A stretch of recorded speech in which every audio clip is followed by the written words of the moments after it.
What's up, you guys? Welcome to The Imagination. I'm your host, Emma, and today I am so honored to have back on the show once again ritualistic, religious, and child sexual abuse survivor and overcomer, social media whistleblower and content creator, therapist and educator, award-winning and renowned fashion designer, founder of Tarese, Estelle, Couture, and Birds with a Feather, plant parent, passionate speaker and writer, and an incredible DID system, sharing their story with the intent that others know they aren't alone and that hope is possible. Tarese Estelle, or if you guys follow her on social media, Tarese Estelle and Co. Here's a short recap about Tarese if you missed her part one, or if you're new here, and a little bit about what we will be discussing today. Born in Sydney, Australia, and soon swept into the isolated strictures of rural Queensland, Tarese grew up as the eldest of 8 siblings in a high-control offshoot of the Seventh-day Adventist Reform Movement. Her family believed they were among the chosen 144,000 souls destined for heaven, while the rest of humanity faced damnation. Life was governed by rigid doctrine. No birthdays, no Christmas, no play on the Sabbath, strict veganism with only 2 meals a day, modest dress codes, and homeschooling that kept them far from the worldly outside world. The family lived on a desolate property, hours from the nearest church, deepening their isolation. As her mother battled debilitating illness and slept through much of the day, young Tarese carried the weight of caring for her siblings while enduring a childhood stripped of joy and normal connection. Physical punishments were severe and frequent, and the sounds of her younger siblings' screams burned into her memory, leaving her feeling helpless and terrified. Sexual abuse also occurred at home and extended to others over the years. Dissociation became her silent guardian, turning horrors into distant fragments viewed as if through a wooden fence. At around age 14, she ran away, dyeing her hair, packing a bag, and boarding a bus to Sydney with a plan born of despair. But the police returned her home. Later teen years brought further exploitation, including being groomed and assaulted by an older man she met online, a suspected pimp and church elder who arranged encounters and left her traumatized. Yet light pierced the darkness. And that is what we will be discussing today and where we left off in part one. In 2009, at 18, Tarese stepped through the doors of Destiny Haven, a sanctuary of unconditional love where volunteers poured their hearts into healing broken women. From that foundation, her wings unfolded. She studied fashion design, launching stunning collections that have been featured in iconic magazines, collaborated with renowned artists, dressed cultural icons, and powered poignant campaigns, runway shows, scholarships, and ambassadorships. Today, as a therapist and educator, she helps others navigate trauma and healing. Through Birds with a Feather, she amplifies stories of hope, courage, and vulnerability. Her social media presence radiates joy, education, humor, and raw honesty, blending serious advocacy with lighthearted posts that remind her followers laughter is healing too. To every survivor still navigating their darkness, feeling alone in depression, anxiety, dissociation, or the long shadow of childhood trauma, Tarese's testimony whispers a powerful reminder: you are not alone. In a world quick to silence the shattered or overlooked trauma hidden behind religious facades and family walls, Tarese stands as a beacon of light and a voice for the voiceless. She is the hungry Australian, calling us all to weave our own redemptive threads. She didn't merely survive, she transformed unimaginable darkness into breathtaking beauty, proving that from the deepest wounds can emerge the most luminous light. In Tarese, the world witnesses the miracle of redemption, a survivor who turned isolation into advocacy, pain into art, and brokenness into a legacy of hope that lights the way for countless others, still finding their path through the dark. She's not just an overcomer. She is a walking testament that beauty, purpose, and joy can bloom even from the ashes of the unimaginable. So you guys, without further ado, please help me in welcoming back today's guest of honor, overcomer and thriver, survivor and anti-child abuse advocate, walking miracle, voice for the voiceless, and a hungry Australian calling us all to weave our own redemptive threads, the one, the only, Tarese Estelle. Tarese, it is such an honor to have you back today. Thank you for being here with us again. Thank you for having me. I'm excited. I am too. We didn't get to certain parts of your testimony last time, so I'm really excited to dive into that. But before we do, I just wanted to catch up with you. I'm sure people are wondering how you're doing and what you've been up to. So I just wanted to see how you've been since last time you've been here and if there's anything new going on in your life. I've been doing all right. What has been happening? I've been doing a little bit of designing, just working on a couple little projects. If you follow any of my design pages, Tarese Estelle and Co. Tarese Estelle Couture. Yeah, you'll see that I've been doing a few behind the scenes videos of making a gown, and yeah, so I've been working on that. Yeah, just looking after some of my plants. Yeah, had a good response from you guys from the last video. Had a couple people reach out and say thank you for sharing, which has been really encouraging. So yeah, thank you. Appreciate that. That's amazing. And yes, I do want to just sort of play off of what you were saying on Teresa's social media on her Tarese Estelle Couture page. She is designing a gown in real time and taking small clips and sort of going step by step in creating a gown from scratch. And let me tell you, it is amazing and really incredible and awe-inspiring looking at how much work goes into creating one of these gowns that we're going to be showing you guys photos of today later on in this episode / presentation, because Tarese was very gracious in sending us a lot of photos to go along with what we'll be talking about today. But if you guys don't follow her on that page, I would highly recommend you guys do on TikTok. Is that page also on Instagram? Yes. Okay, I thought so. So you guys can find her on Instagram or TikTok on Tarese Estelle Couture.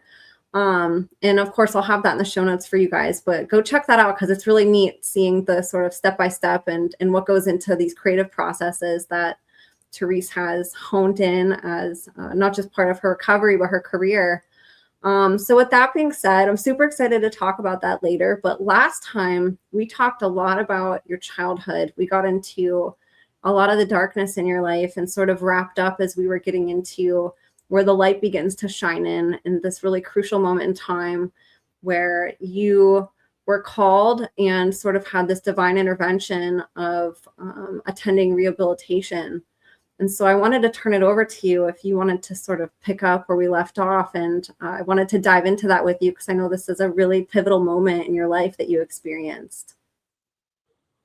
Yeah, and I think it's probably a good point to bring up that picture of my first day in rehab.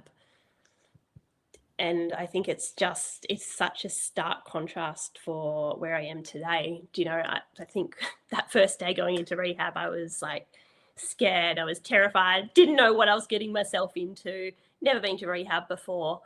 And yeah, I went because I knew that if I didn't do something, I wasn't going to be around for much longer. Do you know, so yeah. How old were you here, by the way, just to catch people up? It was just before my 19th birthday, so 18, yeah. It was 18 when I went.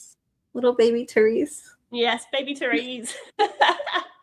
It's so strange looking back on that photo because now I can see how much, darkness and heaviness was just, you can just see it in the photo, but in that moment when that photo was taken, I didn't realize that. I just thought, oh yeah, this is an all right photo. Do you know, great, I'm having to do an intake photo, but it's it's just a photo.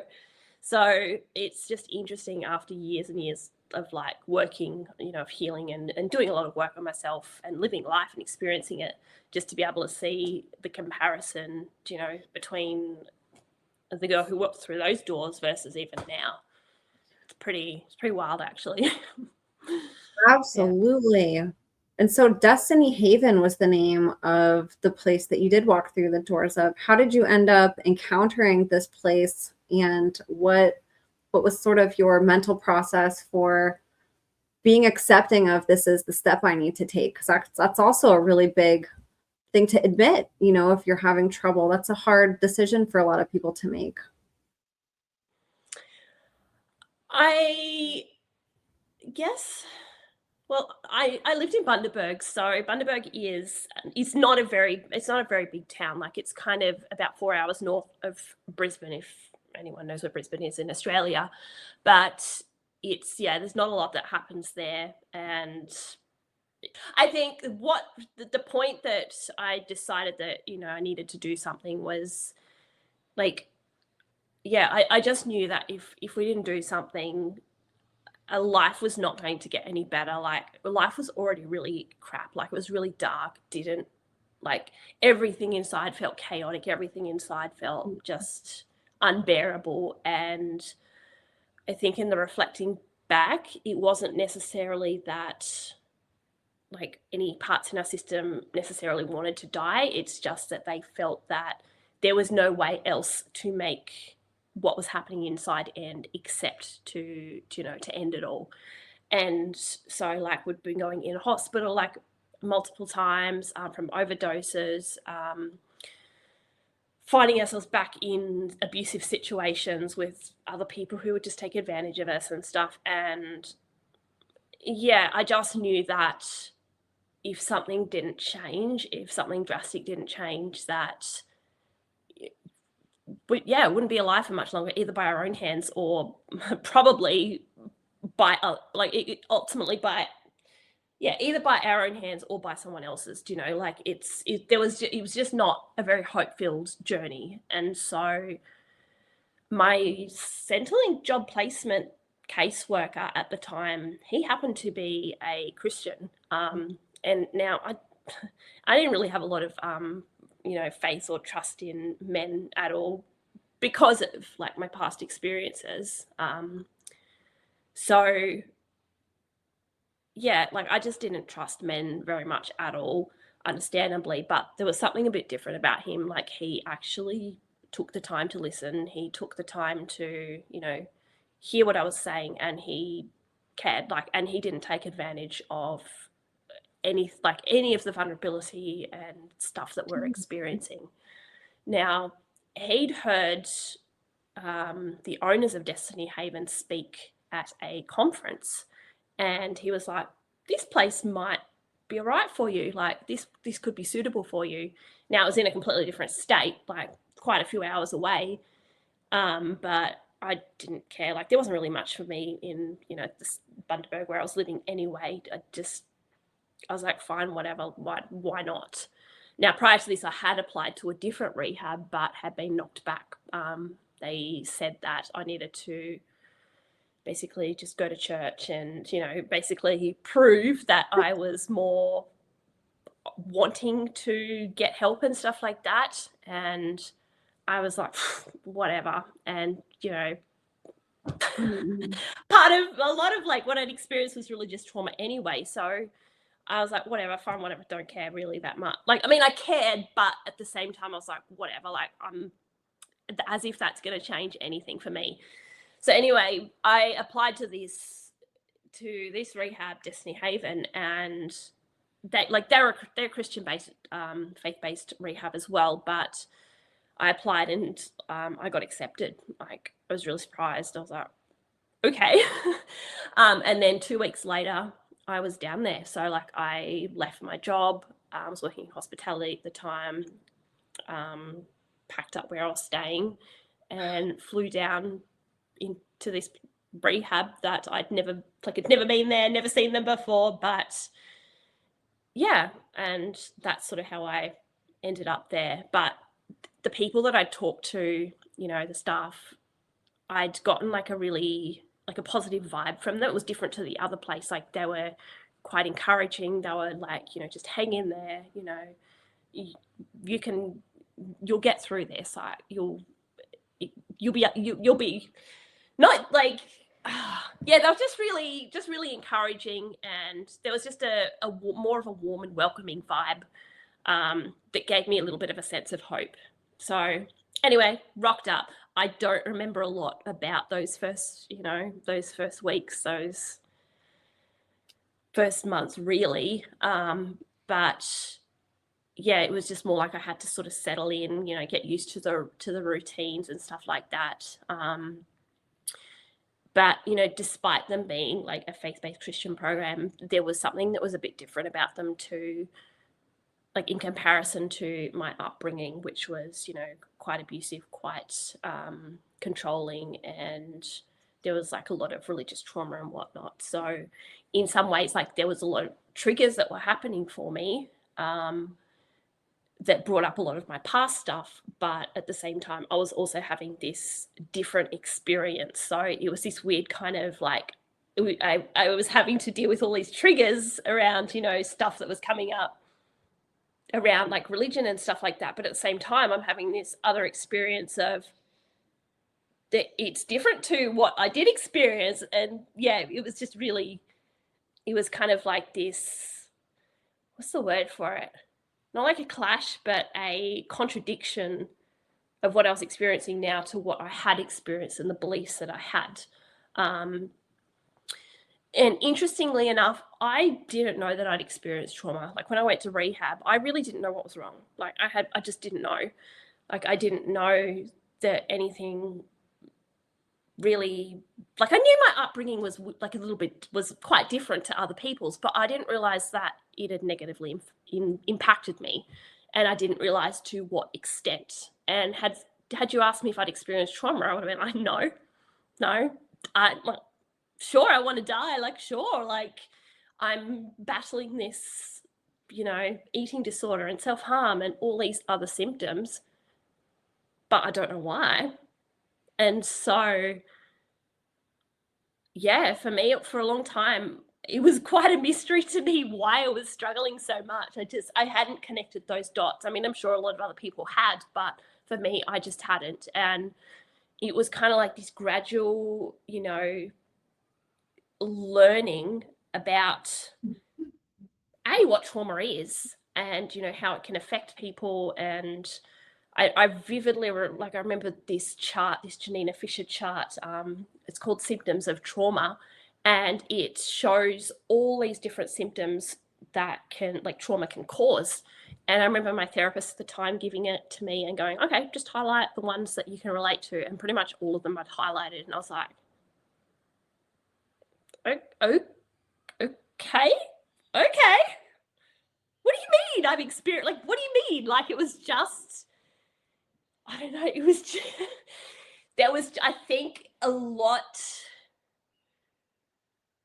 there was a lot of A, denial, and also B, dissociation, which again, at the time I had no idea, like I didn't realize any of this, but yeah, there was just so much fragmentation from, my upbringing, that pieces and sections of memory and stuff like that and experiences had been like separated into different parts of into my brain. And so I didn't always have access to, some of those experiences, or even if I did have some awareness of, things that had happened, like the isolation, like I didn't think that it had left me with any impact or that it had caused trauma or, neglect or anything like that. So it was definitely, it was a process of learning what I'd experienced and how it had actually impacted me. And I think another thing that I had to,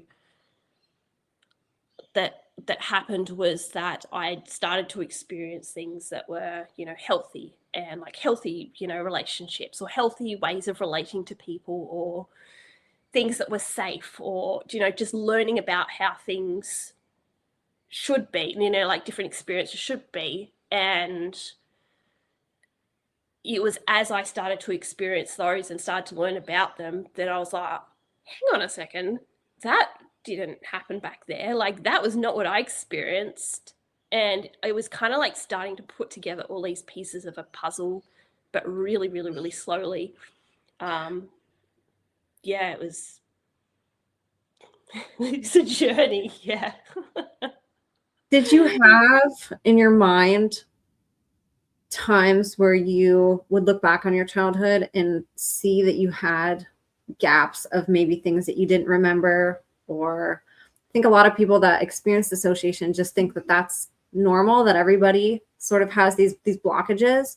Did you, looking back, do you remember ever saying that to yourself? Like, I remember this and this, but I don't remember a lot of my childhood. Or was that ever something that you reflected on that you can look back now and be like, well, because I was dissociated and I didn't know? I didn't, again, I didn't have, I think it wasn't until I sort of like, until I was at rehab and, you know, like in therapy, or, you know, like there's a whole bunch of different modules and groups and stuff that you do. And there'd be questions that would, you know, ask you to reflect on your childhood and stuff. And there was so many that I just couldn't answer. And I think I was in an environment where, like, you know, all the other residents, you know, they've all experienced trauma to one degree or another anyway. So in one way, it felt normal that my experience, I wasn't alone, but also I'd also met people, you know, like some of the staff members or just other people in general who had a lot more memory of their childhood and stuff. And I was like, what do you mean you remember a lot more about your childhood? Like, how is that? Like, wait, are you okay? Like, I don't know. It was just like, it was bizarre to me. And I think because like my upbringing was so isolated, I didn't have like experiences that I could, of like other people my age or other children my age or whatever, that I could compare my experiences to know that anything that I was experiencing was different. Like, I knew that we were separated and set up, like, not part of the world, so that our experiences were different. But in that, I felt I didn't know any different. And so everything that I experienced was just normal for me, you know? So, yeah, Makes sense. yeah, like, and a lot of trauma survivors do have gaps in memory, like it's a protective thing. But I think for me, I didn't realize how like severe the dissociation was. Like, because dissociation is on a spectrum, like it goes from like everyday daydreaming all the way down to, you know, the derealization, depersonalization, OSDD, DID, and like it's a whole spectrum. So I didn't realize just how far down that spectrum I was, or I had a sister was. And the funny thing is that I'd suspected that we had DID, or back then it was called, I knew it was multiple personality disorder, but I'd suspected that in my teens because there was one person that we were chatting to online and they had DID. And I began to realize that there were parts in our system who had been like talking to parts in their system. And I was like, Interesting. this is weird. And then I noticed that there was like different handwritings. Like, I had a journal at one point. And yeah, there was just different parts that were doing different handwriting. Like, it was just, I was like, hang on, maybe this is something that we're experiencing. Like, I didn't, again, at that point, I had no idea that it was related to trauma. I had no clue. It's just that I was starting to see these patterns and I was like, maybe.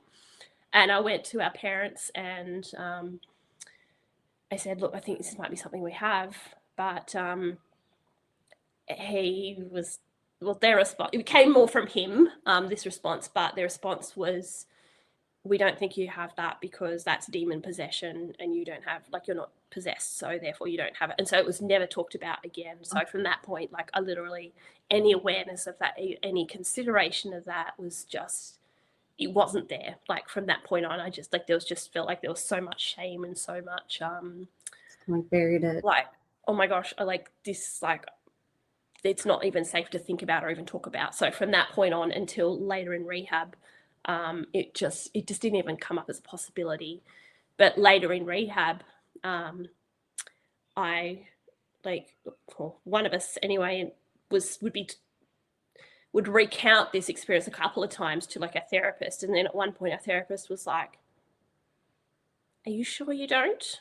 Do you know, like, or something along the lines of making me question, like, how do you know that that's like, that's actually what they said is actually true, do you know?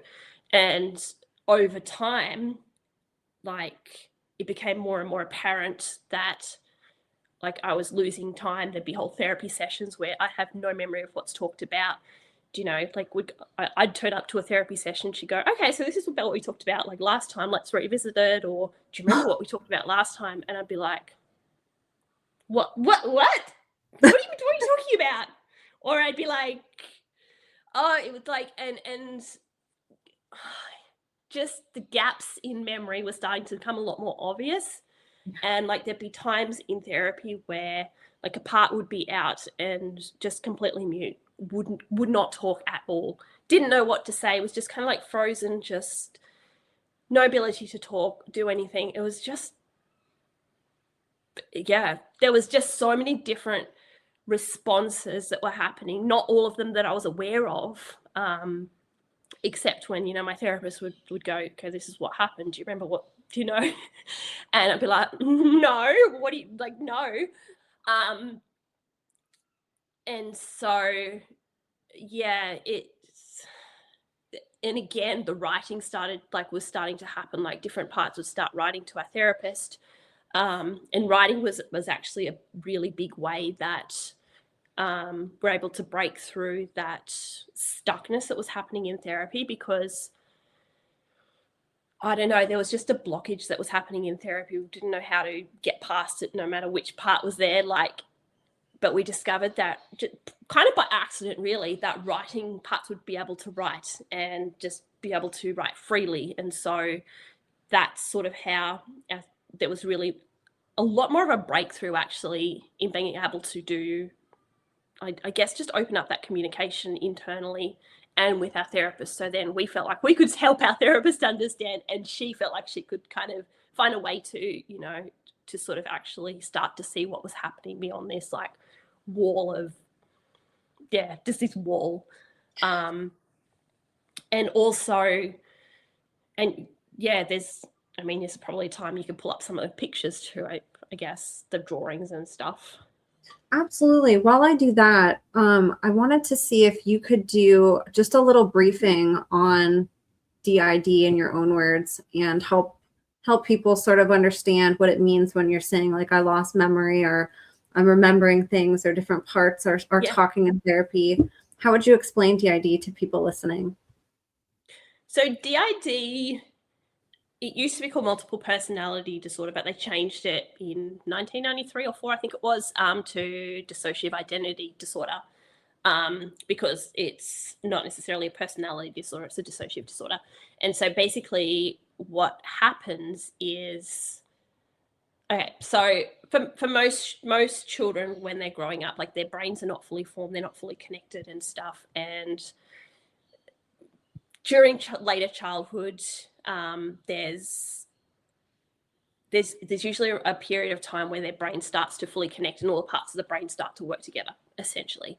Now, for some children who have had, like, a lot of ongoing, often extreme childhood trauma, the parts of the brain, like, the trauma prevents those connections from happening properly. And so there'll be, like, separation between the different parts of the brain. And so often those parts of the brain will develop independently and separately of each other. So it's almost, it feels like it's different people. Like, it can feel like it's different people, but, like, it's not really. It's like just different parts of the brain that have, you know, developed separately and independently of each other. Now, because there can be amnesia between these parts, like varying degrees of amnesia, like, a part could be out and talking to you and stuff, but, like, the other parts, because of the amnesia, don't have awareness of what's happened. And so you'll end up with a gap in memory.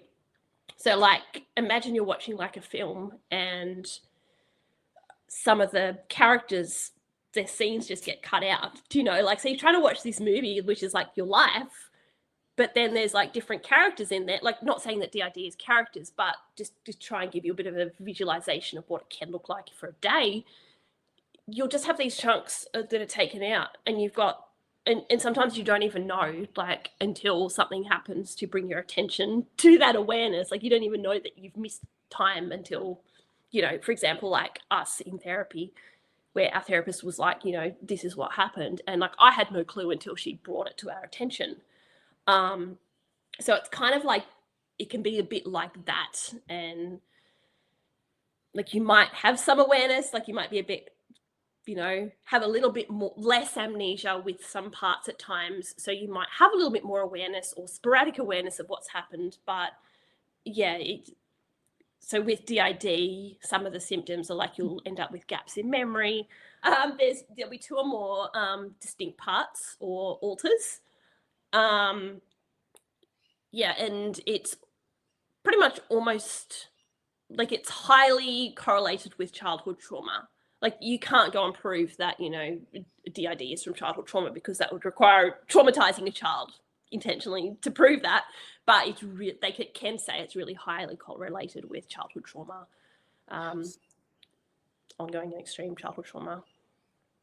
No, that was great. You know, this can be very new to people. And I think sometimes just bringing it back down to like a foundation. And I loved how you said, you know, there's so many different levels of dissociation. It's not just DID, you know, and sort of like the more extreme versions that are on one side of the spectrum. It can be just daydreaming or driving in your car, and all of a sudden, like, you're at your destination and you're like, wait, how did I get here? And you're just kind of like in thought the whole time. You know, we all do it to some degree. It's just, you know, and also whether or not it's compartmentalized or it's something that somebody can be conscious of the moment that they kind of like snap out of it and be like, oh wait, I just kind of like daydreamed my way to my location, you know?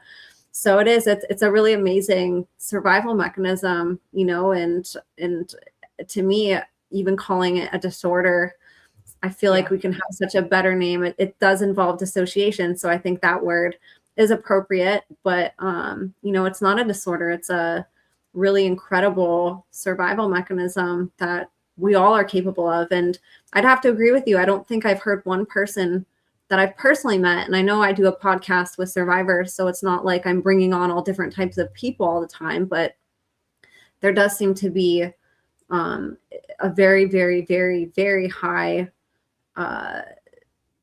correlation, and it's probably 100%. You know, I would almost bet anything that that's the cause of it is childhood trauma. I don't think I've heard of it forming in another context. You know, even when you read about how they tried to do this in adults to try to get them to dissociate, it was very hard. If you start in adulthood trying to get somebody to dissociate, a lot of people just, they go psychotic or they don't live through it, you know? So it's actually really amazing that children, you know, are capable of pushing through things that they shouldn't have to, and surviving. So somebody like you can be here today educating us on this, you know? So it's a miracle that our bodies can do that. And I really appreciate you, like I said, sort of explaining it. You do such a good job of that. And I forgot, when you were talking, I was like, you know, it's probably really important to mention that it is actually, like, it is very much a protective thing. Like, I also don't love the term disorder when it comes to, you know, saying that. I say it because that's how it's referred to in the medical community, you know, in the DSM, IC, all that stuff. But I personally don't love it in terms of calling it a disorder either, because it's actually really an adaptive response to the trauma or everything that the child is going through. Like, it helps the child survive, because, as you said, they've tried experiments with, like, you know, in adulthood, and they just go in, like, it doesn't work as well. Like, as a child, it helps them survive by compartmentalizing it. So rather than one, like, conscious awareness holding all this, you know, trauma and awareness of it, like, they're able to, for some children's brain, they're able to section it off or fragment it off, so that, you know, this part might hold some of this trauma, and then this part might hold some of this trauma, and there might be this other group of parts that have no awareness of the trauma at all. Do you know, for example, that was me. Like, I didn't really have any awareness of this trauma, but it helps those parts be able to, you know, do things like go to school or have relationships with other friends or do life without being so completely overwhelmed by all this awareness and knowledge and of the trauma and stuff. Like, obviously it affects the system in different ways, but as a child it helps them survive, and it's really adaptive. And I wish the term reflected that more. It is definitely a step up, though, from multiple personality disorder, that I think really warped this, and how people that heard that interpreted it, thinking that it's almost like a schizophrenia where these voices aren't part of you. They're just random coming from somewhere, and they're not real. And it took away from this being a whole person that is experiencing the parts of themselves in a different way than somebody who didn't go through trauma did, and you've done really awesome videos on showing graphs where there's like a whole circle that's kind of, it's almost like a pie where it's sectioned off, but it's together. And you show how that's, somebody who didn't experience extreme trauma and who has the ID. We all have parts, and most people are aware of all of their parts. They're all together. We're conscious of them. We know when we're sort of in and out of them. And there's not a memory gap or amnesia between it, where then you show another photo where these pieces are they're in the same person's head. They're just separated from one another, almost as if you were to put drop a plate on the ground and the pieces spread out. It doesn't mean the plate isn't a plate anymore. If you were to glue all the pieces together, it would still kind of look like a plate. It's sectioned off, and you did an amazing video on that I would encourage people to go look at and even share if you guys have a social media or on TikTok or Instagram. Really, really awesome video that Tarese did, sort of with some visuals too. But I love how you explain it, and it's really amazing. It's sad that any child should be pushed to a point where that's what their body has to do. But just knowing that the things that a child is possible or is capable of overcoming and what's possible is really incredible, because like how we were just saying, you do the same thing to adults and it's a completely different, most times, response where, they can't handle it. And so I really appreciate you kind of breaking all of that down for us. And so I have your drawings up from the healing folder. Is that one okay? And then I'll do the other one next. Or do you want to do the other one first? Do the one that talks about the what's it called? The trauma and the healing? Is that what is it? Trauma and whatever? Trauma and process? Yeah, that looks like it. Okay. Yeah. So, the other thing that sort of started to bring awareness that, there was the system inside and that there was like trauma and stuff was also through art. Now, there was a module that we did, which was art therapy. And so it was like quite a guided process over quite a number of weeks. And I think some of those exercises started to really highlight, some of the separateness and the different parts and stuff, and just also the trauma as well. And like in a lot of these images that you'll see, or the drawings and stuff, there's just a theme of like different parts and trauma. You can probably flick through them if you wanted to, because there's a few in there. But there was just like, I think that one's called My Childhood, and like there's just like a whole bunch of different pieces, and like there's little people in some of them, and like just looking back, it became pretty obvious. There's like more pieces there, and just the separateness and the brokenness that our system was experiencing inside. And I think there are also different parts who would draw different images. I've included a couple of them in here, I think, but they very clearly depict, themes of trauma. And I think for me, I was in for me and a fair few other parts, like there were levels of denial around, experiencing like sexual abuse and stuff like that. Like for me, it made sense logically, like, because all the signs fitted up with, what sexual, like the side effects of what sexual abuse can be and stuff like that. So it made sense for me logically, but there were also other parts who were like, absolutely not, like that's absolutely not true. Of course it's not. Like, what do you mean? And so like it was kind of this process of, I don't know, going between, yeah, that's absolutely, like that's true, of course it's like that's what's happened, but then also going, yeah, no, that's not what's, that's nah, that hasn't happened. Do you know, you're making it all up. And for a long time there was just like a kind of a tug of war, especially with different parts, like particular parts. Like for some parts, like they knew that their experience was real and that's what they'd experienced, but for others they were like, no. And so there was a lot of conflict and a lot of back and forth and a lot of, I guess that word was right, tormented. And you know, like you can see in pictures like this that parts would draw, and again oftentimes I'd have no memory of this until, you know, like they'd be brought up in like counseling or whatnot, or I'd go back through my folder and be like, huh, what, no. So yeah, it was just like a lot of like the drawings, the writings, the, you know, stuff that our therapist would fill me in on, or other parts on, around, you know, stuff that was talked about or written or drawn. And that sort of slowly started to build this picture piece by piece of, you know, what our past was a bit like, more like, and what our eternal experience was like. So yeah. It's very represented. I feel like visuals can help us who haven't gone through what you did understand this on a deeper level. Every time I see artwork from a survivor, there's always so many different interpretations depending on who's drawing, and right down from the colors used to the symbols to sort of like the facial expressions or lack of, like even in this photo, it has sort of this darkness, but you don't even see the face really. It's not the focal point. There's just so much emotion that you can pull out and like understand. I love how you wrote like turmoil and tormented.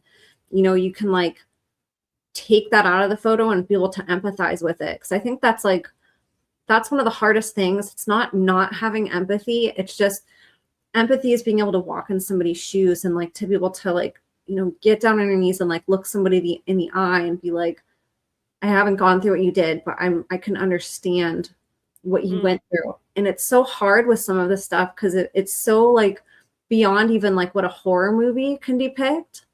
And so I think sometimes there can be like this despair of like, I want to empathize so much, but like I can't fully wrap my mind around what you're saying. And I feel like art is kind of that string that like can attach the words that we hear with like an actual understanding of what you're saying to the best of our abilities of the comprehension that we're able to have without going through it, if that makes sense.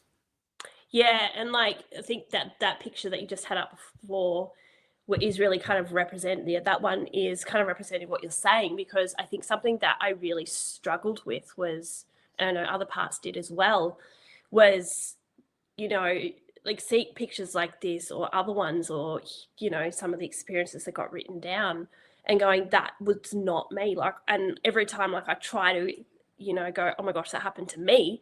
Like it was like this immediate shutdown of like a, you know, of everything. It's like absolutely not. Like it was really, really difficult to wrap our heads around, you know, like that, like, for example, this is a good picture because I can look at that picture, I can see what's happening. Like there's two men, like they're exchanging money, like what else could it be really? But I have no memory that's attached to that.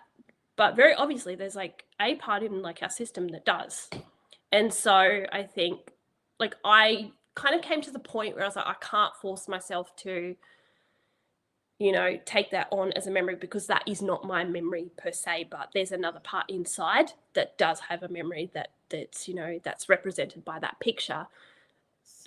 I can, you know, it was easier for me to go, okay, there's a part inside that has experienced like these things, or other parts have experienced these things, and go and try and relate to them from that perspective, rather than trying to go, okay, these are all my experiences too, because they weren't like, then I personally hadn't experienced a lot of these things, even if there were moments for some things, like I could see things happening to a child, but it wasn't happening to me. So it's kind of like I have some memories of, like being in the corner of a room, like just looking down on this scene. And so for me, it was not like I was that body that was experiencing it. That was another part that was experiencing it. But then I was able to see some of the things. And then other times I was just not even in that room of awareness at all. Like, for example, that picture.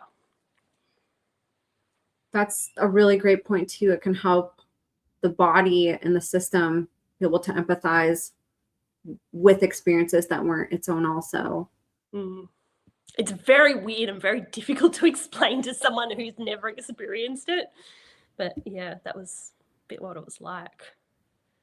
And this stuff is, I mean, it's hard for the person who experienced it to understand it, so of course it's going to be difficult to get society on board, even therapists and people actively working with survivors.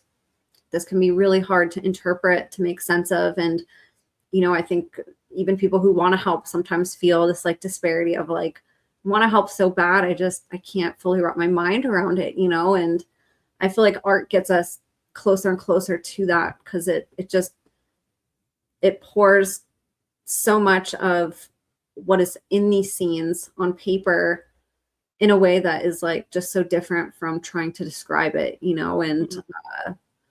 and like I said, it's just interesting to see like the different handwritings, the different colors that are chosen, the styles of how the artwork's portrayed, whether it's like this, where it's like very detailed, or some of your artwork is almost kind of like very vague and shadowy without a lot of depiction of detail, but it has like a strong emotion attached to it that you can take from it that feels dark or sinister or painful, so it's really incredible. And I really appreciate you sharing some of these. Even this one, what a great visual of things that you're explaining, that, through words might not do the full justice of like what this picture is showing us right now. Like you can feel that through the photo. You can feel the torment through the photo. Yeah, it was really interesting even just going back through my photos. Not photos, these drawings yesterday, and just seeing some of the very, very different styles, of drawings. Some were like really basic and some were just a lot more detailed, and like the last three are pretty different too. So yeah, it's just interesting in hindsight seeing how different some of them are. Absolutely. Or like this one even, where the one before has like so much little intricate detail, right down to like the bricks having certain textures and the eyes being very textured, and the outline of the sort of like the figure coming through the heart. And then the photo after is, very almost metaphorical, to where you can feel something from it, but it doesn't have the graphic detail on it of being able to see exactly what's going on, but you can tell what's going on. And then the one too, I just wanted to bring up real quick, that was this one I think is a brilliant drawing, even in its simplicity of DID. That's like, in my mind, like how I could picture that, almost going back to like the broken plate. It looks, you can like see what that separation between the barriers looks like within the system, which is really fascinating. Yeah, and then for some like systems, even more trauma can cause even more crack, like even more fragmentation. So 100%. And so what I'll do you want me to bring up the other folder as well, and we can flow through some of those? Yeah. Okay, let me show people that like not all the drawings are unhappy. But it was just like, I thought it would be worth including some of the pictures, like some of the images that include depict a little bit more of healing, I suppose. So it was also interesting again to see the themes of the different parts as well, and just this but in a different light. Yes, 100%. So I'll let you explain. Yeah, I guess this one is not so much about like the parts and stuff, but what was this one about? I think it was just about like walking through the darkness and, but still being able to, have some hope and protection and stuff. But I know that some of the other photos are not even, they're drawings. There was like still some more depiction of the different parts, but yeah, like as you can see there's still parts, but there's like a bit more of a protection around them. Like there's still some parts in there that are hurting, and but yeah. Yeah, and you can see some of these have more color, brighter color choices for, even if it, like you said, it's kind of dark, you see like blood dripping down almost, or like red liquid. It's still more colorful than some of the other graphics that you had drawn out. Yeah, and again, you can see it's very similar to the first one actually, but there's like a heart that's kind of like broken, but it's turned into wings. And like because if you put them both together, it's like a little heart. But yeah, like there's still some like brokenness and stuff, but there's like more hope, and more color and light. Yeah. And yeah, even with the little heart that's underneath, again, there's still a little bit of the separateness and stuff. Although in that one, it's not as significantly like separate.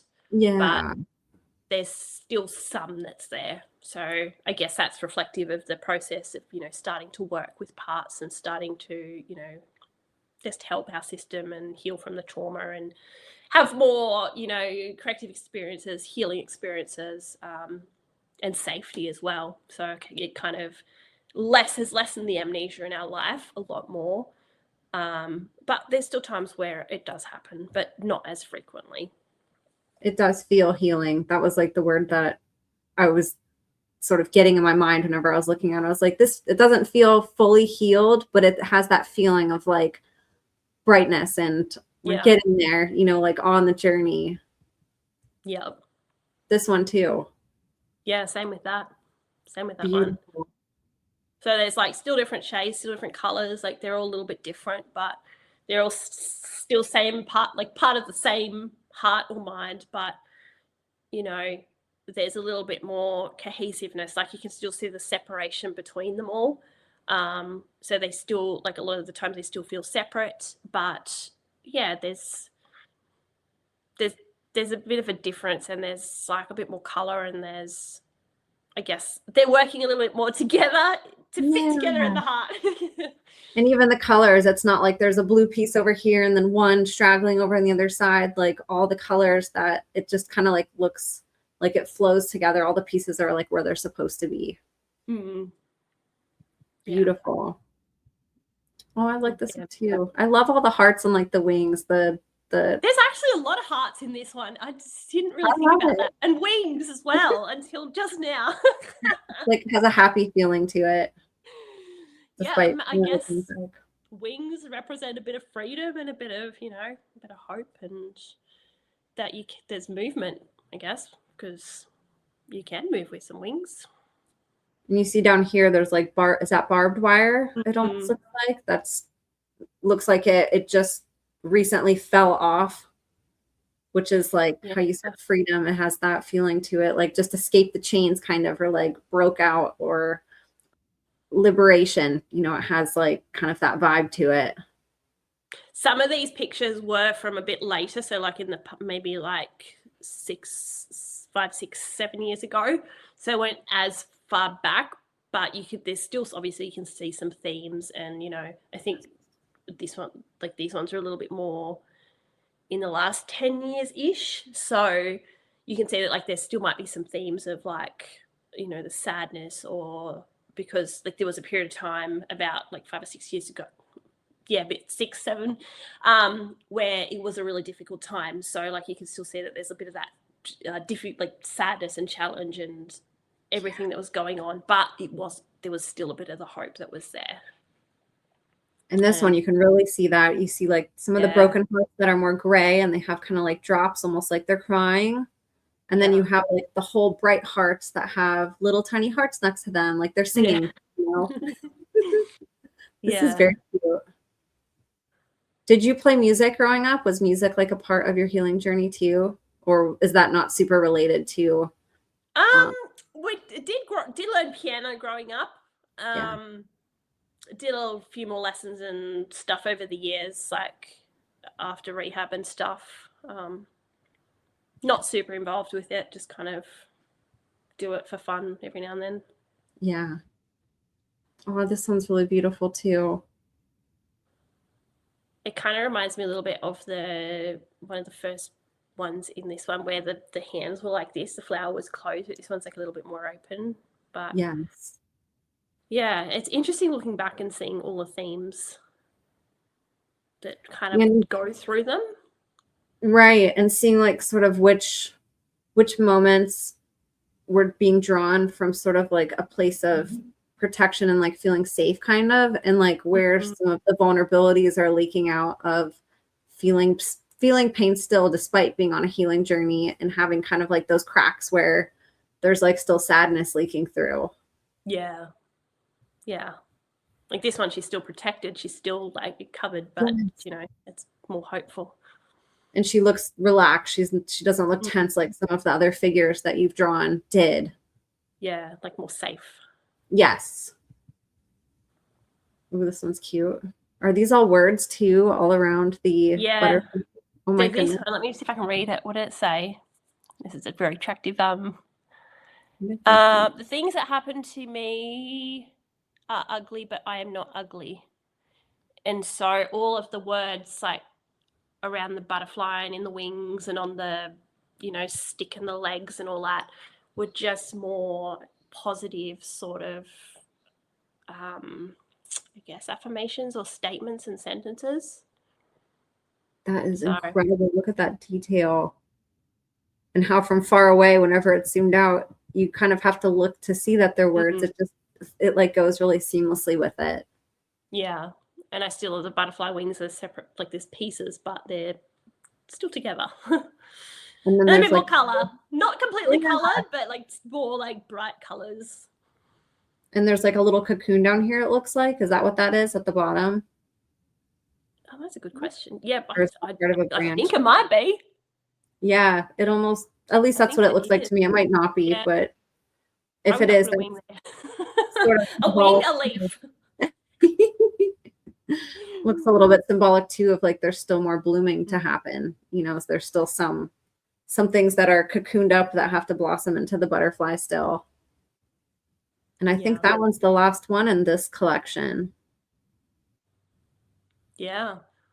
So I guess writing and drawing were definitely things that helped us on our journey. And, you know, even writing to this day, we don't do it as much, but it's just a way that, I don't know, it's just words flow in a way that talking doesn't always. Now, you probably sit here and go, okay, she talks a lot. But back then, I would not have been able to, you know, sit down and do an interview like this. I don't think anyone in our system would have been able to do that. So we've come a long way in terms of being able to communicate and articulate. Definitely not perfect, but it's come a long, long way from back then to now. And yeah, so I think that the healing journey, like being in rehab, it was 2 years that first time. At that point, we were one of the ones, like the girls in program, they call them diamonds.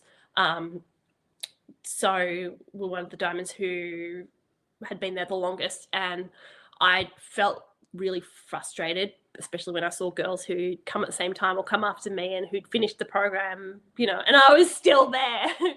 But I think our system, it took a lot longer because we also didn't, like, a therapist had to remind us so often that our experiences were different to theirs. You know, like we had a whole childhood of not learning things that, you know, a lot of other kids did. Like, yes, they may have had traumatic experiences or like a lot of other things that happened.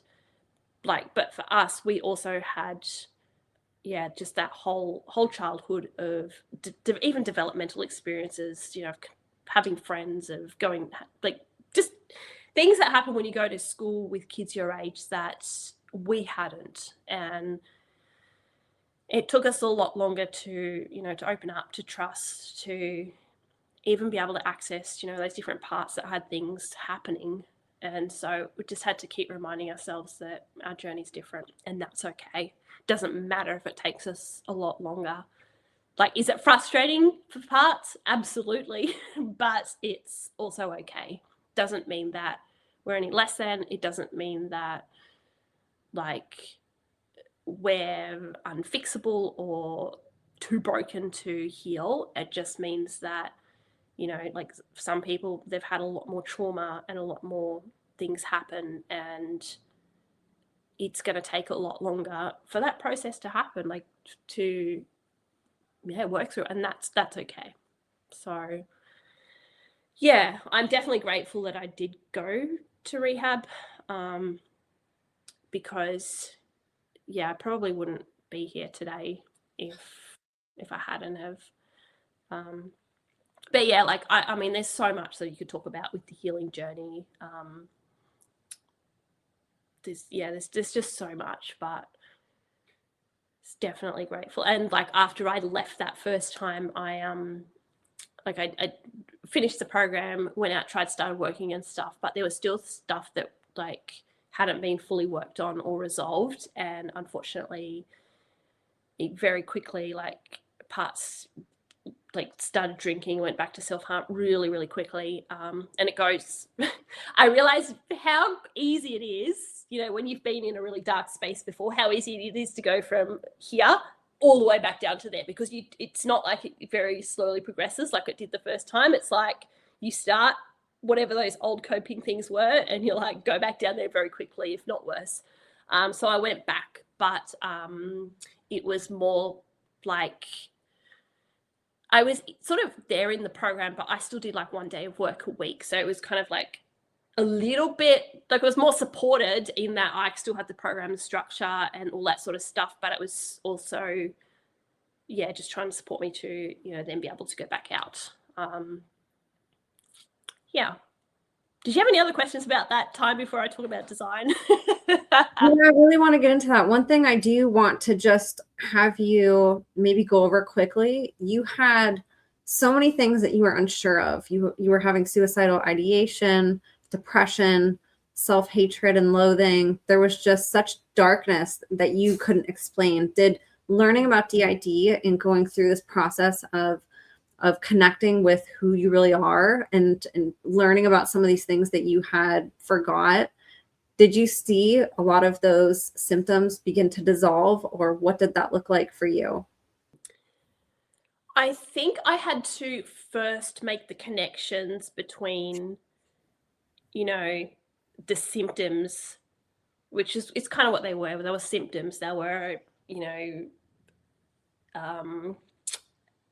adaptive responses to what was going on inside, so I had to make the connections between that versus what was actually, had caused, like, what was the actual root cause of it, which was, a lot of the childhood trauma, all that sort of stuff, and go, oh, okay, that actually makes sense, because the parts back then were just doing the best that they could. They were trying to, help in the only way that they knew how. And I think something that really, really helped was when my therapist helped me sort of start to see, how these things had helped, or were trying to, these parts were trying to help. Because I'd always thought, self-harm, it's bad, like, don't do, like, basically just don't do it. Like, suicidal ideation or attempts, bad, don't do it. Don't engage in eating disorder, it's bad. Everyone knows it's bad, don't do it, But I'd never thought about how these things had helped. So when my therapist was like, so how did having an eating disorder help? I was like, why are you asking me that question? That's like the most dumbest question in the world. Like, how, what do you mean it doesn't help? And she was, no, think about it. Like, how did it help? And it took me quite a while to sort of start to go, how did they help? Because if any of these things didn't help at all, why would anyone ever do them? Do you know, like, why would anyone ever go and take drugs or have an like addiction or anything, really try and self-harm, any of it, honestly? And I started to realize how those different things were helping parts. You know, for example, the self-harm, it helped in different ways for different parts for some of them. But for example, one part would self-harm because that if she could get the body to feel the physical pain and strong enough, it would outweigh the pain that she felt internally. And so that created a sense of relief very briefly, because all she could feel was that physical pain. And then she didn't have to feel that internal pain for a while. And so she was basically trying to help by creating some relief inside, a break from what was, you know, from everything that was happening inside by doing that, you know, or yeah, just the disordered eating. Again, it was complicated because different parts wanted different things, but, you know, trying to control the food and stuff or lose weight or whatever it was a part's way of feeling like they had a sense of control, and when they felt they could do it well, they felt a little bit of a sense of calm for a little bit, like until another part would come in and be like, what are you starving me for? Like, I want to eat everything, like, don't do this to me. And then that would create a whole binge and purge cycle with other, like, it was not simple at all. But, you know, like, I think I had to, and our system had to understand how each of these things had originally started as ways to help. You know, like, for someone who, like, drinking or addiction or substance, anything like that, often there's some sort of benefit. Even if it wreaks havoc in the rest of their life, it creates a little something that helps or creates a bit of relief, or, you know, calms the nervous system or brings it up out of the, you know, out of such a feeling of heaviness. And I think once I understood, and parts were starting to understand that, we're able to start looking at different ways that we could get that same benefit, but without it being that thing that was really actually really harmful. Like, well, it held more harm than good, or helped, you know what I mean? But back in that situation, they had no other options. They found the best ways that they could to cope and to help. So I think understanding that, and then being able to start to, yeah, also show just like kindness and compassion to these parts. I think there was so much self-hatred between parts and fighting and animosity. One of the things that was really, really helpful long term, but also really difficult at the start, was starting to cultivate that internal compassion and that internal, like, I can understand why, like, you know, it makes sense why you want to do that, or why you feel like this because of blah, blah, blah. So that we did a lot of writing to different parts and just trying to cultivate that, just a different internal experience. And it was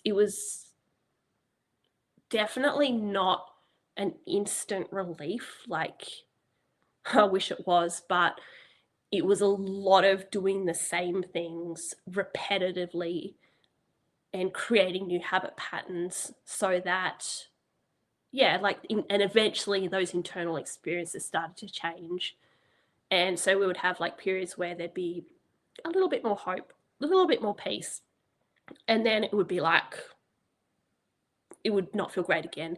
But those times began to get more and more frequent and a little bit longer. And so, yeah, it was just over like probably years of work, to be honest, where like those, just that hope and that sense of peace inside just slowly increased a little bit. And I think one thing that really stood out to me there's a book called Eating by the Light of the Moon. Hated reading it when I first did it. It's about eating disorders and stuff, but I was like, I don't want to read this.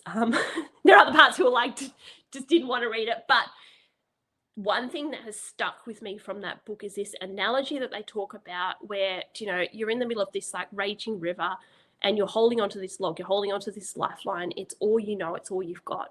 And, representative of, eating disorder, whatever the addiction is, whatever the thing is that's helping you.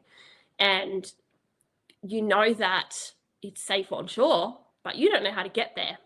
So you have to learn how to swim to get to shore where it's actually safe.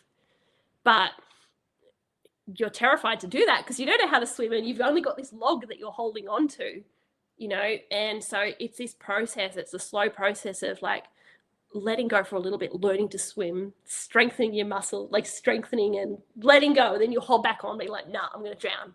And then you let go and swim a little bit more. And then you're like, nah, I'm going to hold back onto this log. But eventually you'll get to shore. It just takes a lot of time. And there might be times where you find yourself back in this river again and you're like, oh my gosh, I need to hold on to this log. But that next time you'll be able to, again, it might take a little bit of a process to get back to the shore, but you'll find yourself, it gets easier, it gets quicker.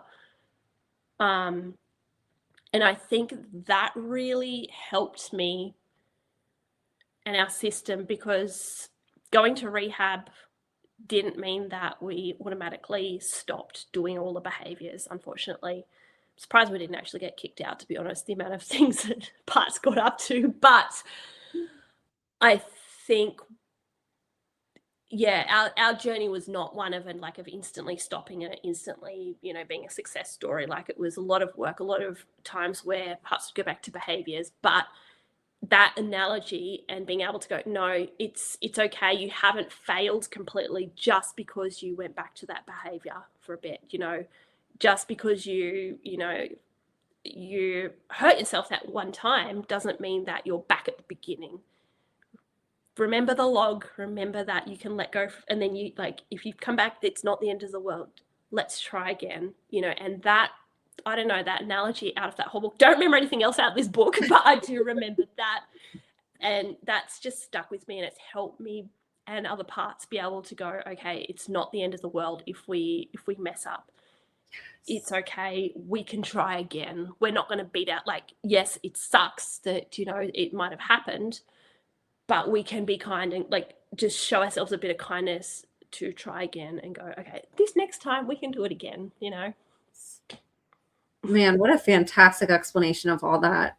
We could do probably a whole episode just on addictions and symptoms of trauma, but I think really, I hope the message sort of gets across to people that, we need to really, as a society, reassess how we quickly judge people who go through hard things.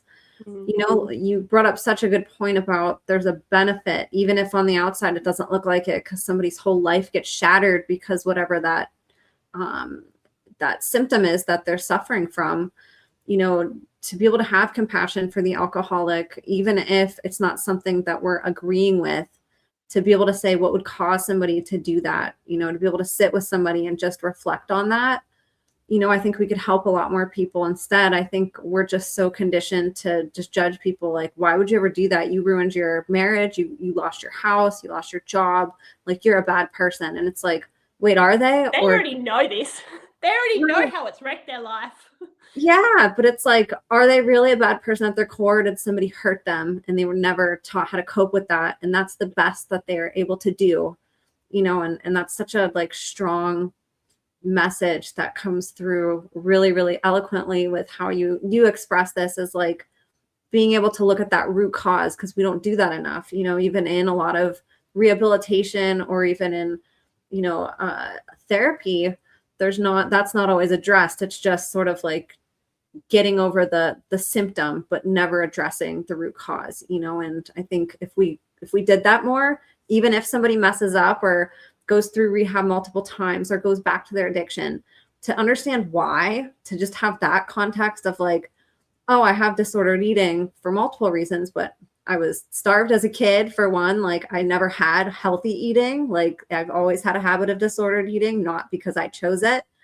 Like, that alone can like add context to like, that's why this keeps happening, you know, where if you didn't have that, it's just like kind of this endless loop of like, what's wrong with me? What's wrong with me? I don't know why this happens.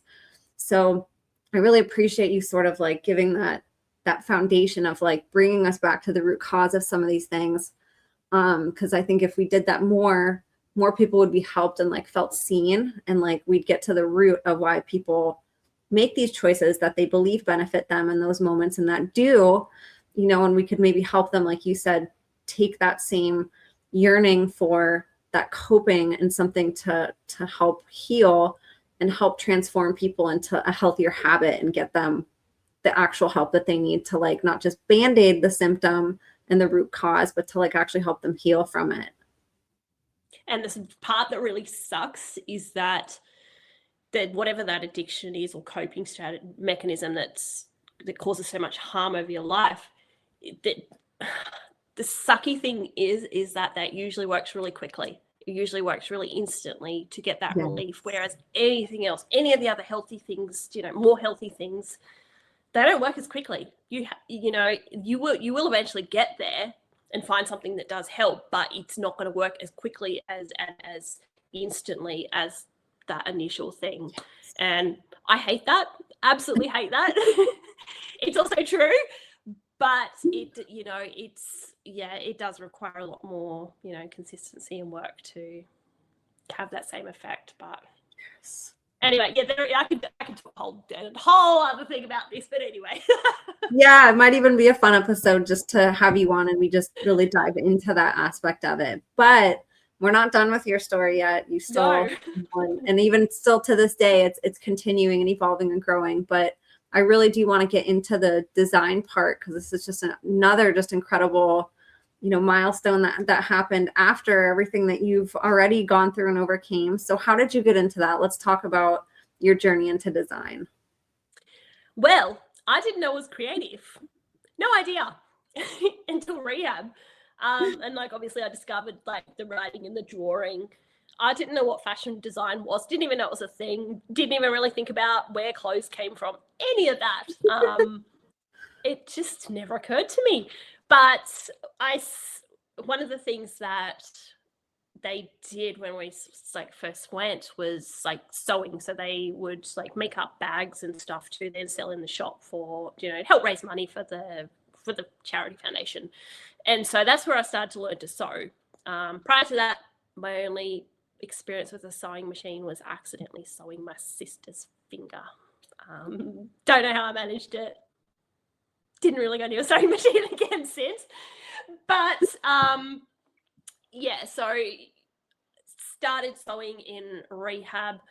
Was really not that great at it. Spent more time unpicking the stitches that I made than I did actually making it. It's the first. So it wasn't something I started and was like, oh my gosh, I love this. I'm so amazing at it. Took a while, took a lot of practice, and eventually I started getting to the rhythm of making these bags and being able to, you know, start to actually get quicker at it and just smash them out. And towards the end of my time, like that first time in program, they did this group where they asked this question and they said, if you could do anything, regardless of time or money or education or anything like that, what would you do? And this was also coinciding like towards like the end of like my time at program, and also towards the end of, you know, well, I was getting better at sewing and stuff. And I was like, I wonder if I could like learn to sew clothing. So I tried a few attempts at clothing, and this is probably where you can pull up the first attempts at clothing. These are some of the examples of me pre-study. Didn't know what I was doing. 2009, 11, probably 2000, so maybe 20. I was probably around 21. Oh my goodness. Yeah, so look at you. You can't really see at the back, but all my buttons didn't really line up. I'd never done buttonholes before. They were all a little bit wonky. They were like, didn't know how to do a hem. Like, I just, there's a lot of things wrong with this thing, but I tried. And to me, like, I don't know anything about design whatsoever. Like, I couldn't, if you asked me to pick flaws out, I don't know what would be flawed in it. It looks amazing. This one is a good photo of this, but so it pretty. just shows that good photos can hide some of the flaws. But yeah, like, that was probably the one that I was most proud of. But then, like, I didn't do the zip long enough on this one. Didn't know you had to have it a certain, obviously you have to, but didn't know that. So it was a real struggle to get this skirt on. And yeah, this one. It's so neat.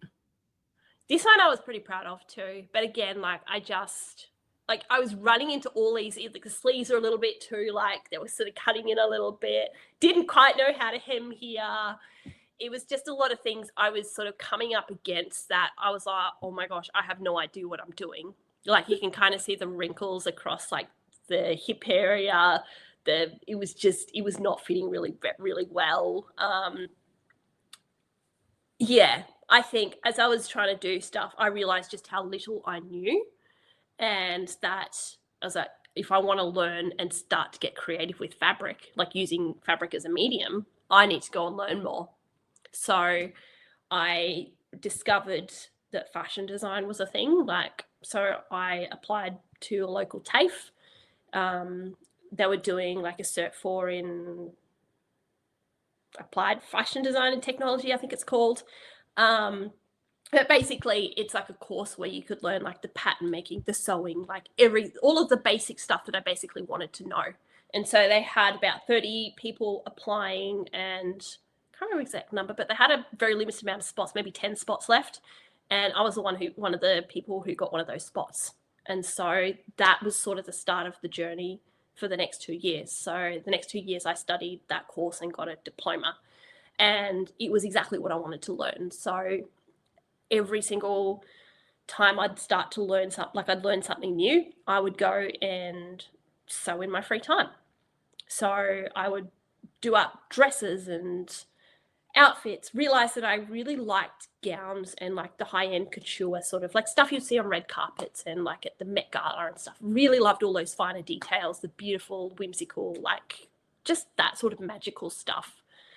And it was also around this time that and I know fairy tale books can be quite triggering for a lot of survivors, unfortunately, but I'd never read one, didn't, we weren't allowed to listen to or read anything that was fictional, but I was given a fairy tale book to read and just saw some of the gowns in them. And I was like, oh my gosh, this is kind of really cool. And so I think it was a combination of, just learning to start to dream again with like no limitations, just challenging that in myself, plus, learning what fairy tales were and just starting to see all these really cool gowns. And I think for myself, I started to just create these gowns that were very fairy tale, like very whimsical, very out of this world, and just tried to start to bring them to life from like in my mind into reality. So like I never experienced fairy tales, I hadn't read about them, but I was starting to create my own. And I started to be drawn to doing that sort of stuff. I don't remember if I've got any of photos of the early ones, but I decided that I was going to do a runway. And this is probably where you can bring up the raw runway, I think it is. So I was doing like photo shoots. I started to collaborate with different photographers and do different things, but I decided I wanted to do a fashion show. And so I applied to this, they're called Raw Artists, and did my first runway. Never done one before, didn't know what I was doing. This was halfway through my second year. I just went crazy and like I did this big stick headpiece, like just got a whole bunch of sticks, painted them white, covered them in glitter. I was wondering what got that my was. Those are sticks. Yeah, this is some sticks, and then I just got all interesting. this webbing stuff, you know, like the stuff they use at Halloween, like all that webbing stuff. Got it, draped it all over. I did this crazy fluffy skirt that couldn't find me or the machine underneath for the for the tulle. Like, I just did all these really ridiculous, like, just sort of crazy, as big as I could. Like, I just wanted to do stuff that was really different and unique and unusual. So found a makeup artist who loved to push the boundaries as well, hair makeup. So she did some amazing work. And that's me backstage sewing. Sewing right up to the night. Oh, look at you. Yeah. Sitting there and sewing. Look at the hair. It was, yeah, she was a crazy, she just, yeah. It was pretty magical. Like, yeah. It was just wild. It was fun.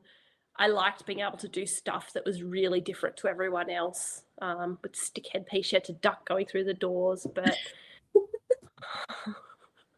it was ridiculous. It was massive. Recent thought running the show. Yeah. And like, yeah, it was just like I've kind of, it's really cool to see the first runway that I did and just like how my designs have progressed. That was actually a dress that I did as one of my assignments in TAFE, like in study. So cute.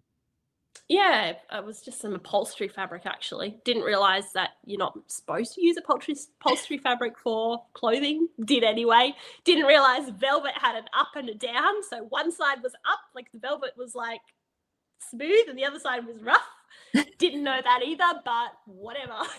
You live and learn. But yeah, I was just sewing out of my, like, you know, out of my kitchen. My poor housemate, he just had to deal with all my craziness. But yeah, it was just,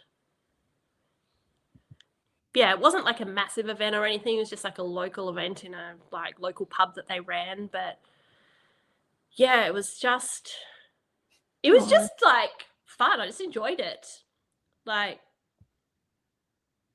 well, it's one thing to like just be doing it for an assignment in school or at your home, to be able to present it to an audience, even if it's just a couple people, who cares, you know? And this obviously had way more than that, but I mean, how neat. You had models that you were able to sort of bring your vision to life with. You got to be the one that was sort of like controlling your destiny. You know, I think it's really neat how controlled your life was, and like now you have the opportunity where you can take all the things, like how you said you didn't get to experience like wearing princess dresses growing up, and like, you know, playing with these, you know, dolls and watching movies of princesses, and, you know, just sort of having like that little girl experience. And here you are creating it as an adult. Like, you get to almost like live your childhood now as an adult, which is like such a really, it makes me kind of like emotional to see it, because it's like you bringing to life what you were deprived of. You know, you're giving yourself back that experience and like doing it your way, which is really special. Yeah. And it was cool that I could actually, you know, just do, yeah, just go as crazy as I wanted. Like, I didn't have to make these wearable for anyone, really. I just was like, let's just experiment and let's go. So I just need to take a moment for this headdress real quick. Like, oh my goodness, I wanted to ask you so bad what this was made of, because it's so neat, and like that's so creative to use sticks. Oh my goodness. Spray painted them all white, had to figure out how to attach them to the model's head without it like ripping her head off, or like, and also staying on, because that thing was huge. It's huge. Yes, it's huge. And it doesn't look like super light either, even though I know sticks and the webbing stuff, it's not like they're super heavy, but you have to like make sure the person can like hold their head up and everything too. Yeah, it was incredible. How freaking neat. How soon after the first album we showed was sort of like you getting started? It wasn't a runway. It was you sort of like posing with something, with some of your creations. How long after that did you do this first runway? I think this was about a year and a half. So this was halfway Wow. through like my second year at TAFE. So I think, pretty sure it was. Yeah, so like the first year I just spent learning a lot about basics. I did a lot of collaborative photo shoots with different photographers, had, you know, had a whole bunch of different magazines, like publications as well. I don't think I included a lot of those. I've only included some of the later ones just because there's too many photos. But you can always look at the Hungry Australian website. I've got a whole bunch of like photos and stuff and whatnot on there. But yeah, and then like it was 6 months roughly after, it was at the end of that year that then I did my finale TAFE collection. Now, I almost didn't finish like this course. I almost quit like partway through second year. I was like, I'm done. This is too much. It was probably also because I was experiencing like some personal stuff, like, you know, stuff that I needed to work on in my own life. I was just feeling a bit overwhelmed. Yeah, so I marched into the office and I was like, I'm quitting. I'm leaving. And they thankfully talked me out of it, and I stayed and finished. So yeah, I somehow managed to finish that year. And then I did my end of year runway collection. So we had to do like, all of us in the class had to do like a 3-piece collection.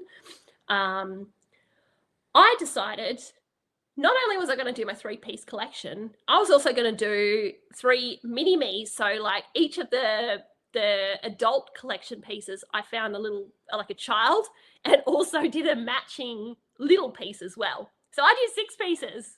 I don't know what I was thinking.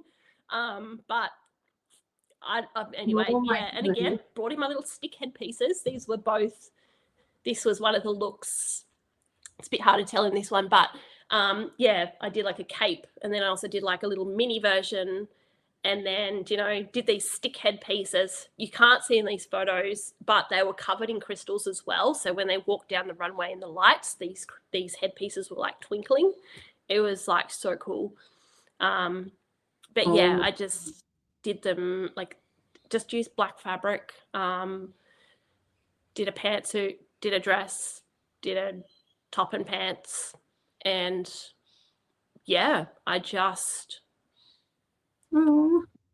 went crazy again. Like, it was just so different from everybody else's, but it didn't really, like, I just didn't really think much about how different, like most people would do like more everyday runway, like everyday wear pieces. Like there was another girl who did some bridal pieces, but then there was just like me over here doing like these crazy stick head pieces. I stuck some like stick wings on one of them. Like she had to go sideways to go through the doors. I don't think I've got pictures of that, but I just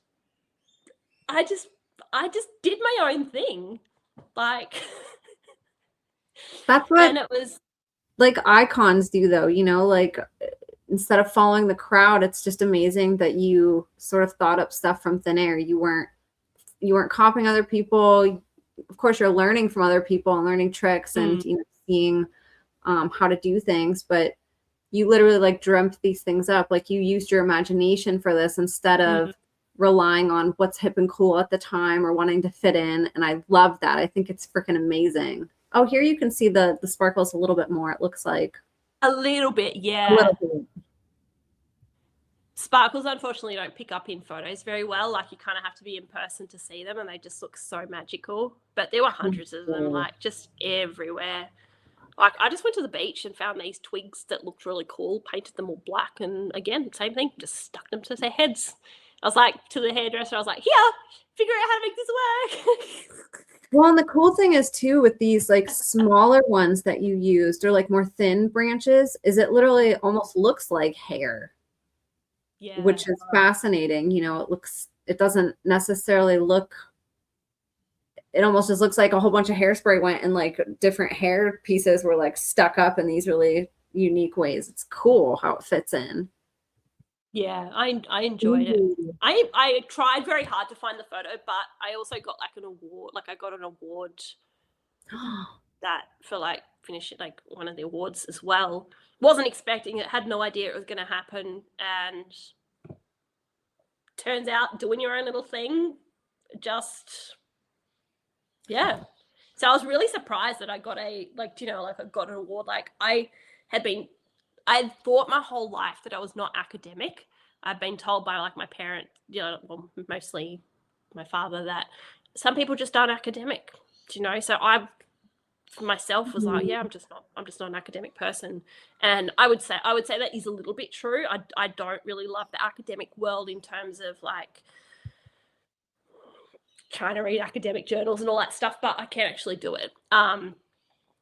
So for me to get an award, you know, I was so surprised.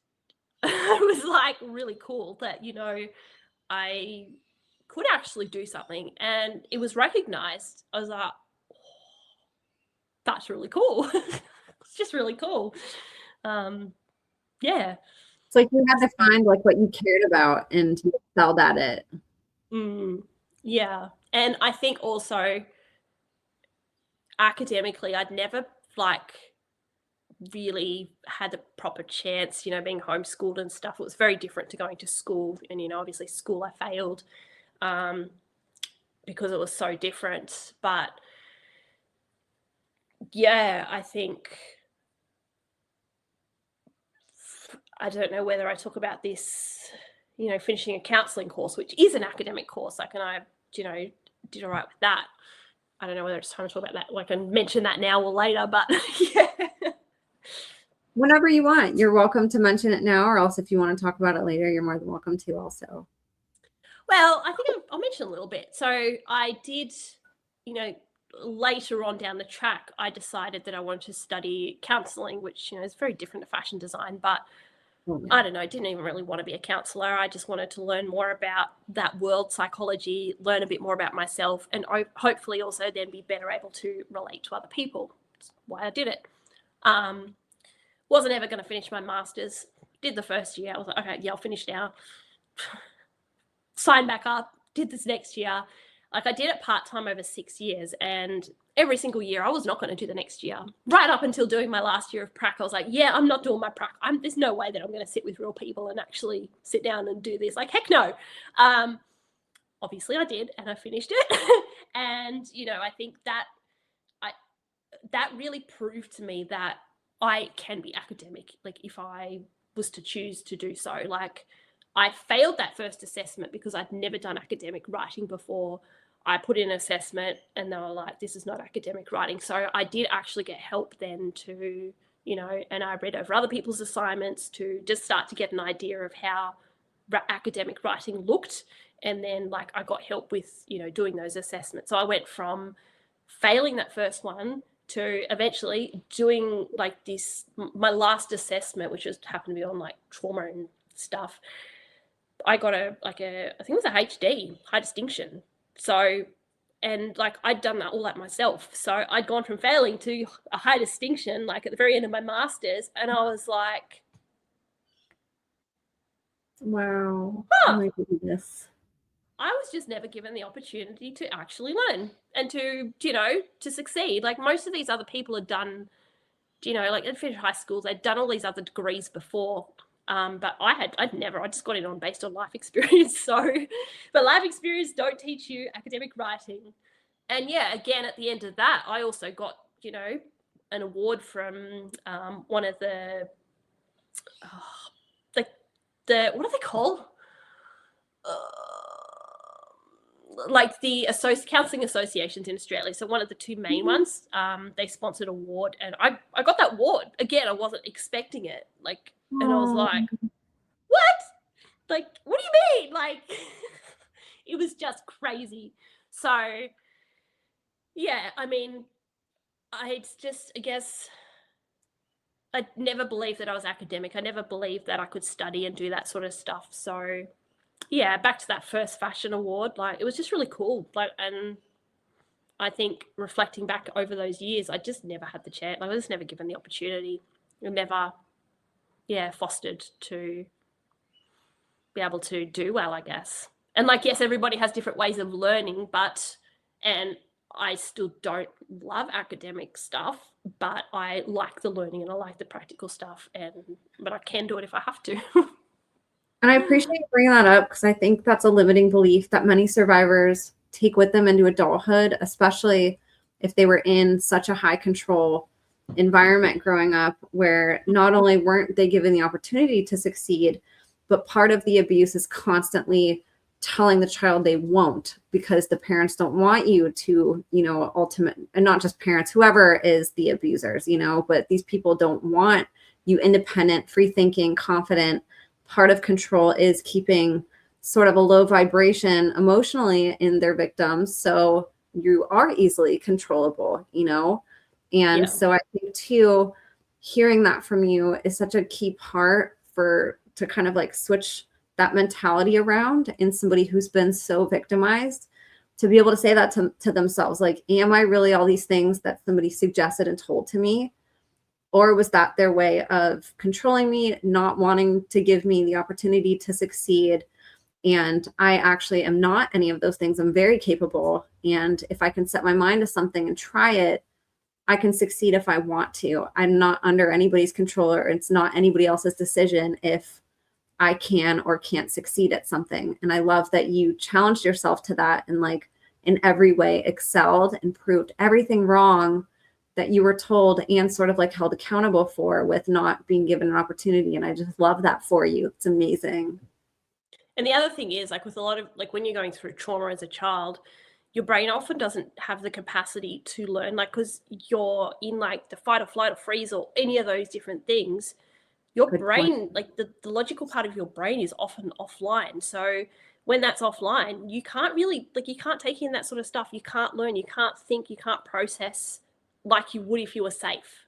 Do you know? So when children are not safe, often that part of the brain is like not even there. So they can't, like, it's impossible or really, really difficult for them to learn they can't learn to the best of their ability, because they're so, like, they're in that place where trauma is actively happening, you know. So I think those who have gone through trauma and have just they're not safe, they've got a very different experience of learning and, that whole system, versus someone who's in a safe environment, who actually has the capacity, like the ability in terms of support and safety to learn. Like, they're going to have two very different experiences. One's, they don't have anything else to worry about. Like, they're safe. They're here in the here and now. That front part of their brain is online, as whereas someone who's in trauma, like a child, they're not necessarily, they're very often not. So they're robbed of that experience. Like, they just don't have the chance. Like, they really don't have that chance. It's such a good point. And like I said, it's so neat that you not only like were able to challenge yourself and like step out of the box that you were made to sort of believe that you fit into, but that like all those things that you thought for so long, like they weren't true, and you were able to prove that to yourself, and others saw that in you and rewarded you for it. And speaking of awards, the next album that I do have up is, I think, the Australian Fashion Awards. Do you want me to bring that up? 2015. Oh, yeah. So I finished studying. I went and I worked. Yeah, I did a couple different jobs, but I decided to apply to these Fashion Awards Australia. I think it is. It's down in Melbourne. It's not like a massive thing, but I was like, I just want to apply. Let's try it. So I had to fly down for my auditions, and then for the awards themselves. Look at this. Affectionately my mushroom dress, because it's so fluffy. So I put in a couple things. And I got the encouragement award for this. But and this one, is that one the front of this one? Yeah. Okay. So this was fully like a beaded fabric, and then all at the bottom were like all these feathers, which I had to undo and like mix into them. Like, it was a really difficult dress to do. my first time using very expensive fabrics, like $300 a meter, this like beaded fabric. I was terrified to cut into it. Oh, like, what if I make a mistake? Oh my gosh, this is actually terrifying. But like now I can like work with like really expensive fabric. And I'm like, let's just snip away. But back then I was scared. Oh gosh, is that this one's beautiful too. Look at these colors. Yeah, it was for like a race. I think that category was like a race. They had different categories you could enter. So I didn't win any of the like individual categories or anything, but I like just got an overall encouragement award, which is pretty cool. So 100%. And well deserved. Man, the detail, this dress is all one color. So if you're really far away, you can't see all the detail, but zooming in and just seeing like the attention to detail, like the little the pearls going down the back, and like the kind of the jeweling here. It looks lacy, but it's like sequined and has the pearls, and just gorgeous. The cut too, man, this is like just so elegant and pretty. And then the feathers, so neat how like you faded them like into each other. It's not just like a distinct line. It looks so organic how you did it. I've learnt a lot since those dresses, but yeah. Yeah, this was like a fitted dress, and it just had like this big cape, fluffy cape. Oh, it was again crazy. It's hard to see because it's all black. I've since learnt black is very hard to photograph. But yeah, it was just again a crazy dress. And then another headpiece, but this time I stuck feathers all over it. Oh my gosh, this is fabulous. That is so neat. Which matches the dress too, that has the patterning all down it. Oh my gosh, that is so creative. Yeah. Oh, look at that. There's your award. I found the photo of the award. With the headpiece. So yeah, it's pretty cool. How neat. So this is what the base looks like that goes on the person's head. Yes. Because it hides really well with the hair. You've been able to, you just kind of see the branches coming out. It's neat to see the bottom piece too. Wow. Lots and lots and lots of pins, honestly. How freaking cool. Congratulations for all of this, by the way. I'm kind of like just taking it in, but like it's so neat to just see you being recognized over and over again and how creative you are. Yeah, it's so interesting just reflecting back over and looking at all the pieces and how they've progressed, and still being able to see the themes throughout them, but going, oh my gosh, I have learned a lot since that dress. Did the best I could at the time, but it's cool. Yeah. So I was trying to find which album was next. I think it was the TAFE feature. Oh yeah, I got invited back the next year as to be like a feature designer.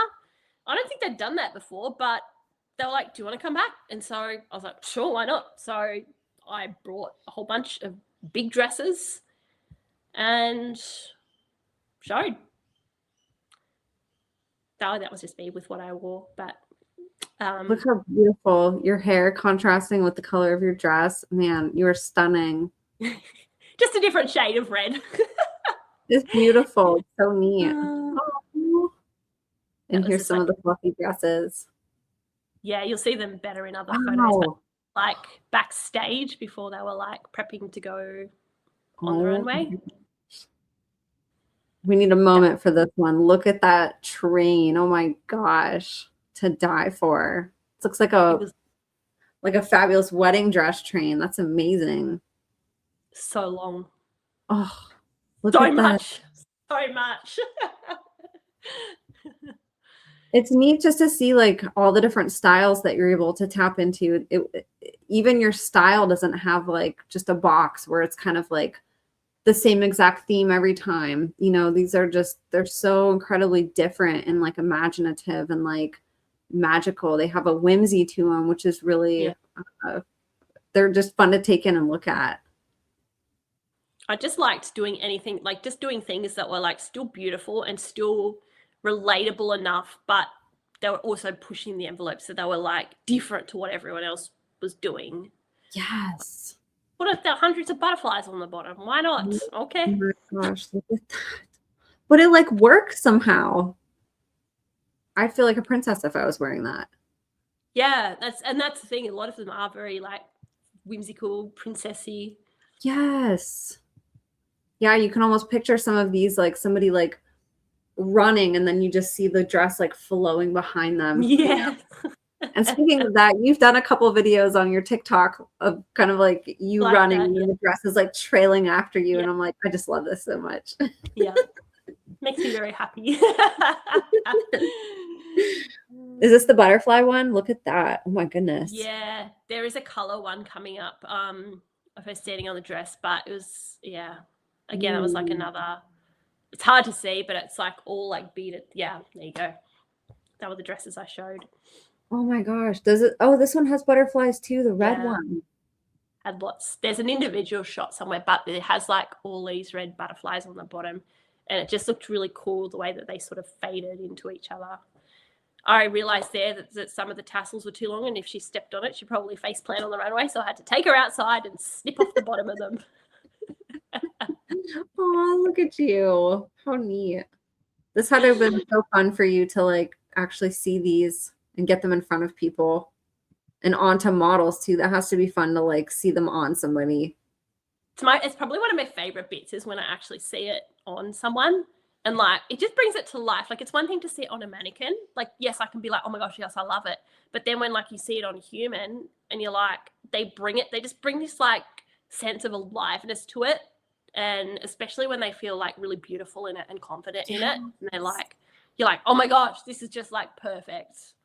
Yes, and like the photo shoots, like seeing the poses and the different positions of the dress and the way that it's laid out, if they're walking or standing or on stairs, or it's so neat. And this one, look at that pink one, you can really see the butterflies, and it's neat to see that detail mixed in with it. Let's see which one's next. Do you care if we go through a couple more of these? Yeah, go for it. Go for it. Okay, cool. These are so fun. The next one is Designer Q 2018. The one that I did before that, I did like a fundraising one. Oh, okay, I see it. Here it is. To then, yes, I raised the funds to then be able to go and do Designer Q. But yeah, look at that. I love how you see your name behind there too, Tarese. Yeah. Yeah, that was a pretty cool night too. I was very pushed for time, so I hadn't been able to. Ooh. This was like a red velvet jumpsuit. It was fun. That is neat. And I see the butterflies in back too with this one, but it's a totally different style than the last ones that we saw. That was just pinned on the mannequin. Oh my gosh, that's so neat. Ooh, that's nice. That one's a little bit different too. It's like a shorter. Just a plain one. Yeah. But it's really elegant and pretty, like a little cocktail dress. That one too. Look at that. It had all these like 3D flowers. It's a bit hard to see, but you had all these 3D flowers all over it as well with crystals. So they sparkle. Yeah, the crystal. I was going to say it looks like it sparkles too. Yeah. Yeah. Ooh. So that was that same dress from one of the other ones, but it was just the back of it. And this was like, oh my gosh, look at this. Are you kidding me? And you did all this, like you did all these little flowers by yourself. So the lace had some like petals. You can see like there's the petals, but I then made a lot of them into flowers. And then I added all these crystals over all the dots. There were thousands. There's an overskirt one as well, which I think is a little bit later on. But it took me like 9 months to make this thing. And it ended up being part of a Lenovo campaign. No way. I was going to ask you that. Like, how long would, like this one I hear 9 months? There's the overskirt that goes with it too. It's like a detachable, like half skirt. But, it took me so long. It was a lot of work. It looks a lot like in person. The whole thing just kind of like twinkles and stuff. So you lose that with photos. But it was just, it's... to date is still one of my favorites. Ooh, that's beautiful. It almost looks like the longer version of that shorter black dress that we just saw a little ago. Yeah. Very classy and elegant. Ooh, that's cute. I know, very different. Yes. But also like something you could sort of wear casually around in a way or dress up depending on how you accessorize it and like where you're going. I love the flares too. That's really cute. And then this one we had seen. That one is the one that has the feathery back. Yeah. You can see some more of the detail with her standing up in this lighting. How stunning. Oh, and there's Tarese. Oh, that's me. Yes. Yeah, so you can see in that one, I dabbled a little bit in like some plainer sort of styles, but I didn't love doing like the more simple styles. Like I did it, I tried it, but I found I just didn't love it. So you like more of the like fancier gown, intricate styles that you do. Yeah. I like both of them. I think you're very gifted at doing both. I feel like the other ones would be a little bit more fun though, and like imaginative to be able to do all the very extravagant detail that you did. Yeah. Yeah. So I'll bring up this one. So then the next one is the designer queue. Yeah. So the one I just looked at was fundraising to get the funds so I could do this designer queue one, which was, I thought that I would do like a little bit more of a simple collection. So it included some of those pieces, but more of a still evening wear, but a bit more stripped back, just so I could try and do more to then, for funds and money, going forward. But the time crunch between them both was really short. And so I wasn't able to fully get everything done that I'd imagined in my head. Like it was just on top of working full time and everything else. So I did a mix of some of the things that like I thought I would, like the stripped back versions. And then I just put in the rest. I just filled it with gowns because I ran out of time. But that one looks so good on the runway. Wow. Oh my gosh. And this one's one of the first ones where you can like really see the sparkle. So I can only imagine how sparkly it was off camera because the cameras can only pick up so much. Yeah. Where was such a cool dress? I liked that one. Okay. Ooh. This is a little bit different too. That's beautiful. Yeah, it's like a pantsuit, but I had to like custom dye that lace to match the dress because I couldn't find lace that color. And I like too on the stomach area. That's a really interesting way to connect the top and the bottom. It works really, really well. Very elegant. It's giving like goddess vibes. Yeah. Ooh, how cool is it to see all your gowns just like on a runway together? Like, is that such a neat feeling for you? Yeah. Yeah. Oh, this one. Look at this. Over the shoulder. And that color too is stunning. It's like this like beautiful like lavender. The lights have washed it out a little bit, but it's like this lavender color, polka dots in it. And it was just a real fun, cute dress. Like that's more my style. Like, like if I'm going to do something a little bit more simple, is doing something like a bit more like that rather than, nothing on it. Yeah, like more straight lines and stuff. This is still like asymmetrical and like very creative and has layers to it instead of just being sort of like the same on each side, same color, same length, same everything. Yeah. Ooh, the makeup on these models too is always so pretty to look at it with the gowns that they're wearing. It's very much a teamwork. Like everybody plays like a part in the final look, whether it's a photo shoot, runway, whatever it is. It makes a difference. It does. The hair and makeup and how that's done, contrasting the dress is, I mean, it really is. It makes it such a neat experience to look at. Look at these. Ooh, the shoulders on this pink one is awesome. Yeah. That's so like fun. And then this one over here too, I'm sure there'll be photos of it, but this black one over here, that is very, very unique and different. I don't know if I've ever seen a dress like that before. That's amazing. Yeah, I cut out all the different lace and then just placed it how I wanted and hand sewed it. Both of them and the one next to it. I love the arm drapery on that one. I can't wait to see a close up of it. Ooh. Oh, that's a cute pant set. It was velvet. It doesn't photograph very green, but it's like an emerald green in person. It was bizarre that it just never photographed green. But Yeah, in look real at life, it was the actually like green. emerald green. Ooh, another view of this one. Look at the layers in that. Wow. Such a cute dress. I liked that one. Me too. That looks like it would just be fun to wear. Like it would just make you like literally feel like a princess. Yeah. Gorgeous. Look at all that detail on the top piece too. Yeah, and it's interesting. There's not much lace on it, but it kind of just works. Didn't It need does. tons. Just needed that little bit. Oh, that's so cute. Ooh, that's pretty. That's a more simple one too, but it just works. They're all a little bit mixed up, these photos, this order, but that's okay. It's There okay, you yeah. go. There's your full-length one. Look at that. Oh my gosh.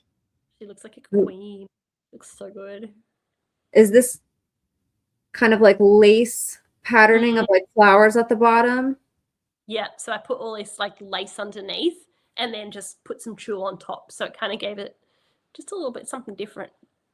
It's neat too how you layer colors. It's not all like the same color either that you're layering, even though it looks single colored. Like this one has that purple-ish pink coloring to it, but you can see that there's like, you know, it's like white underneath. And so it's like this sheer color. It's almost like opalescent in a way that that's hitting. The colors change depending on what angle you're looking at it. That's a good word for it, actually. It's beautiful. And I'm sure it's even like more visible to see the different contrasting colors in real life, but even in the picture, it picks it up really, really well. So pretty. Oh my goodness. Oh, love how happy everybody looks too. It's like everybody's having fun. Yeah. Oh, she's got that trot going on. Oh, these models were slaying it. They were feeling it. You can just tell. Yeah. This one's pretty too. I love the drapery on top, how that sets on the arms and the shoulders. Well, off the shoulders, but I love how it looks with the kind of curved element to it. It was so difficult not to add lace to all of these. That's got to be hard too, to design something that doesn't just fall off of somebody. There's illusion netting up here that keeps it up. Oh, is there?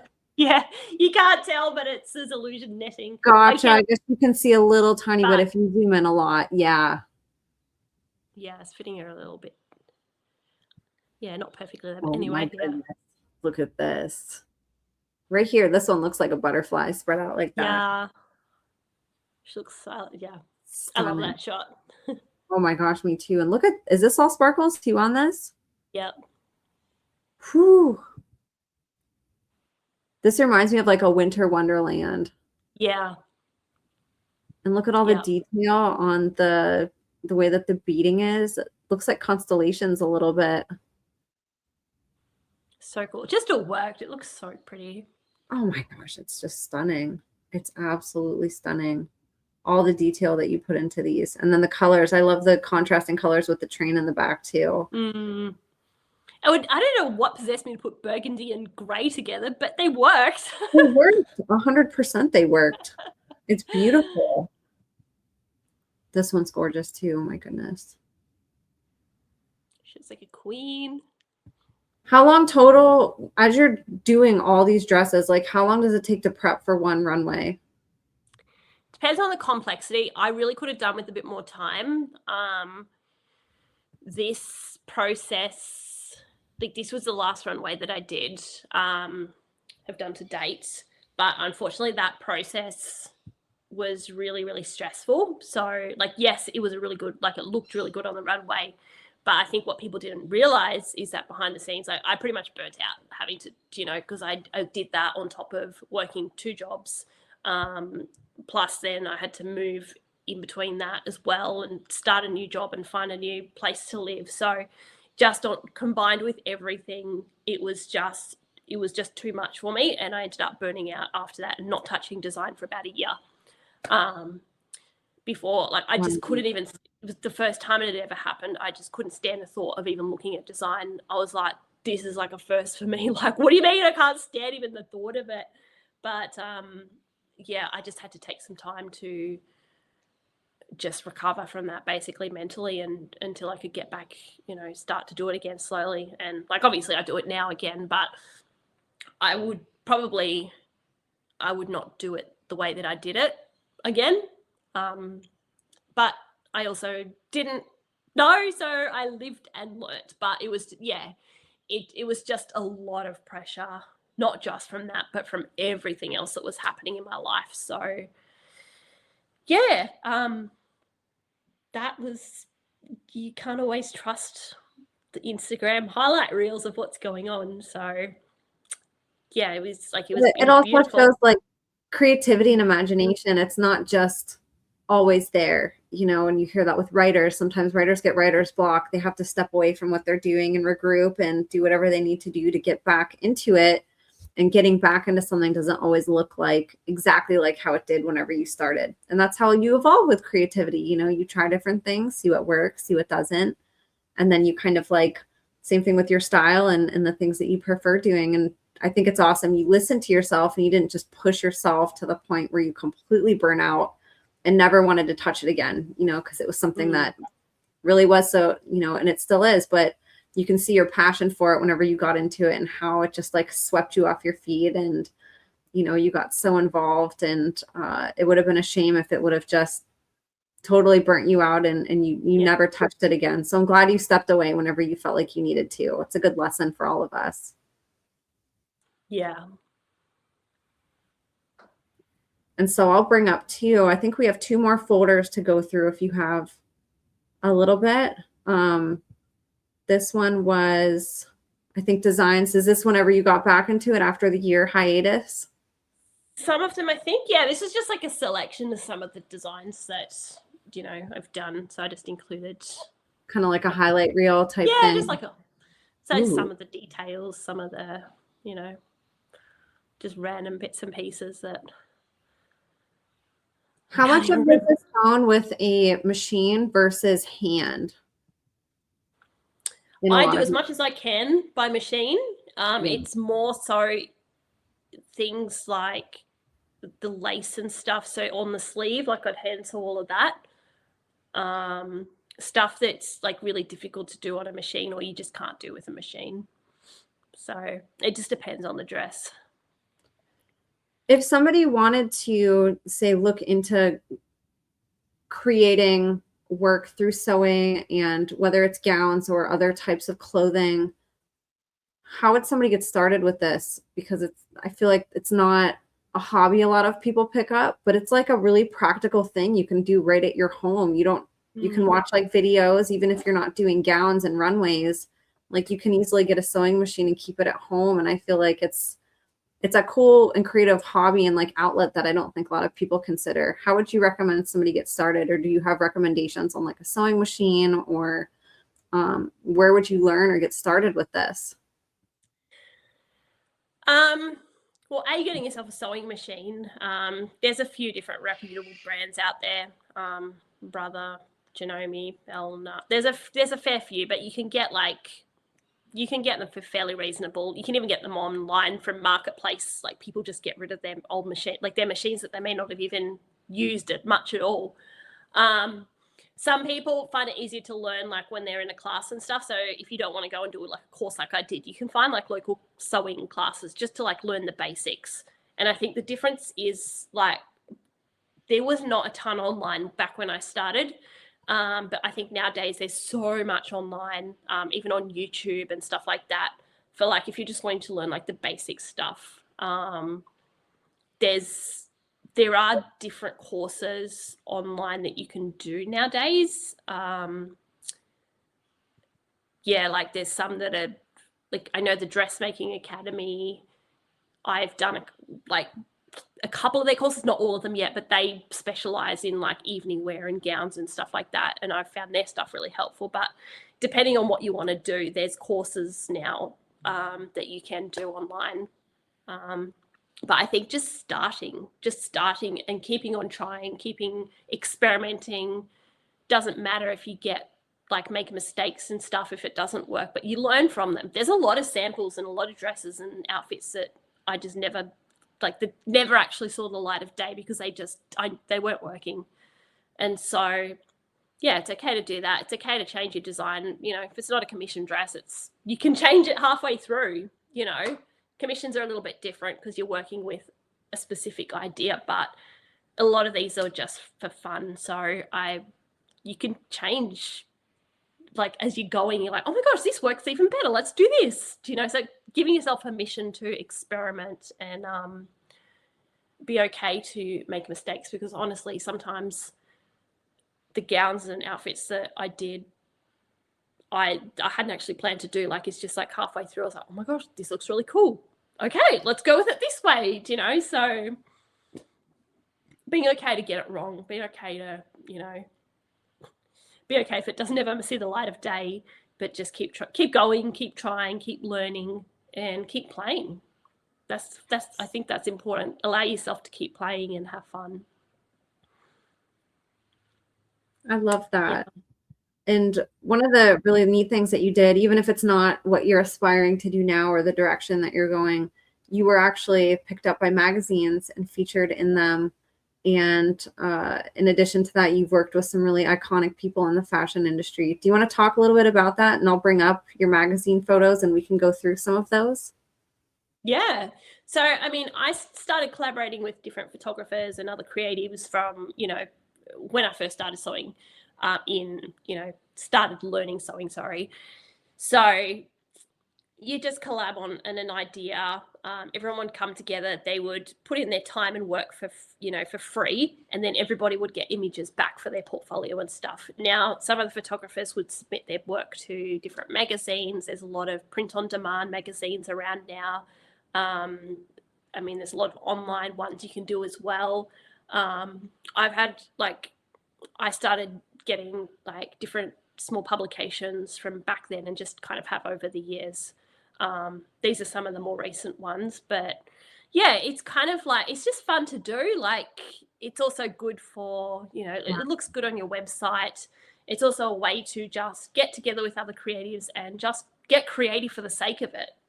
Do you know, like the editorial stuff. So you're not, you know, sitting there photographing a collection where it's like you have to do something very specific to, you just get to have fun and you get to play. And I guess that's why I like it. Plus then you get to have your name in like, you know, like done a few interviews, but yeah, it's just other ways to get your work out there. It's also good because then you've got more, you know, stuff for your portfolio, for your website. Yeah, and also it's just cool to have your work on a magazine cover or in your spread. It's like, yeah. And you get to see your dresses not just like on professional sets, but like in poses that are used in modeling. So it's kind of like the best positions too, to like see the details on these dresses and like the environments and color contrast and backgrounds and just kind of like the setup for it is meant to like really feature your dress, where sometimes on like a runway or when something's moving or if the lighting's not like professional, it can be sometimes hard to like capture a moment too. I feel like how it is in these more professional environments where you have like all the perfect cameras and the right places where you're putting the dress and the right angles that you're showing them and capturing them. And man, these are just stunning. I can't believe that you made these. I feel like this would take so long to do. It's kind of surreal when you do see like images like this, because you're like, yeah, I was sitting on my lounge hand sewing that. Like, what do you mean it looks like this now? Like, obviously there are magazine spread there, you know, there's lots of lights, cameras, editing, all that sort of stuff. But it's just really surreal knowing, you know, you got bolts of fabric, you got rolls of fabric, you were working on that thing. You were like, you know, it was chaos. You know, the chaos and everything that goes behind it. And then you've got this. Yes, and then you get to see the finished product and it's on somebody and it's in production and like so surreal.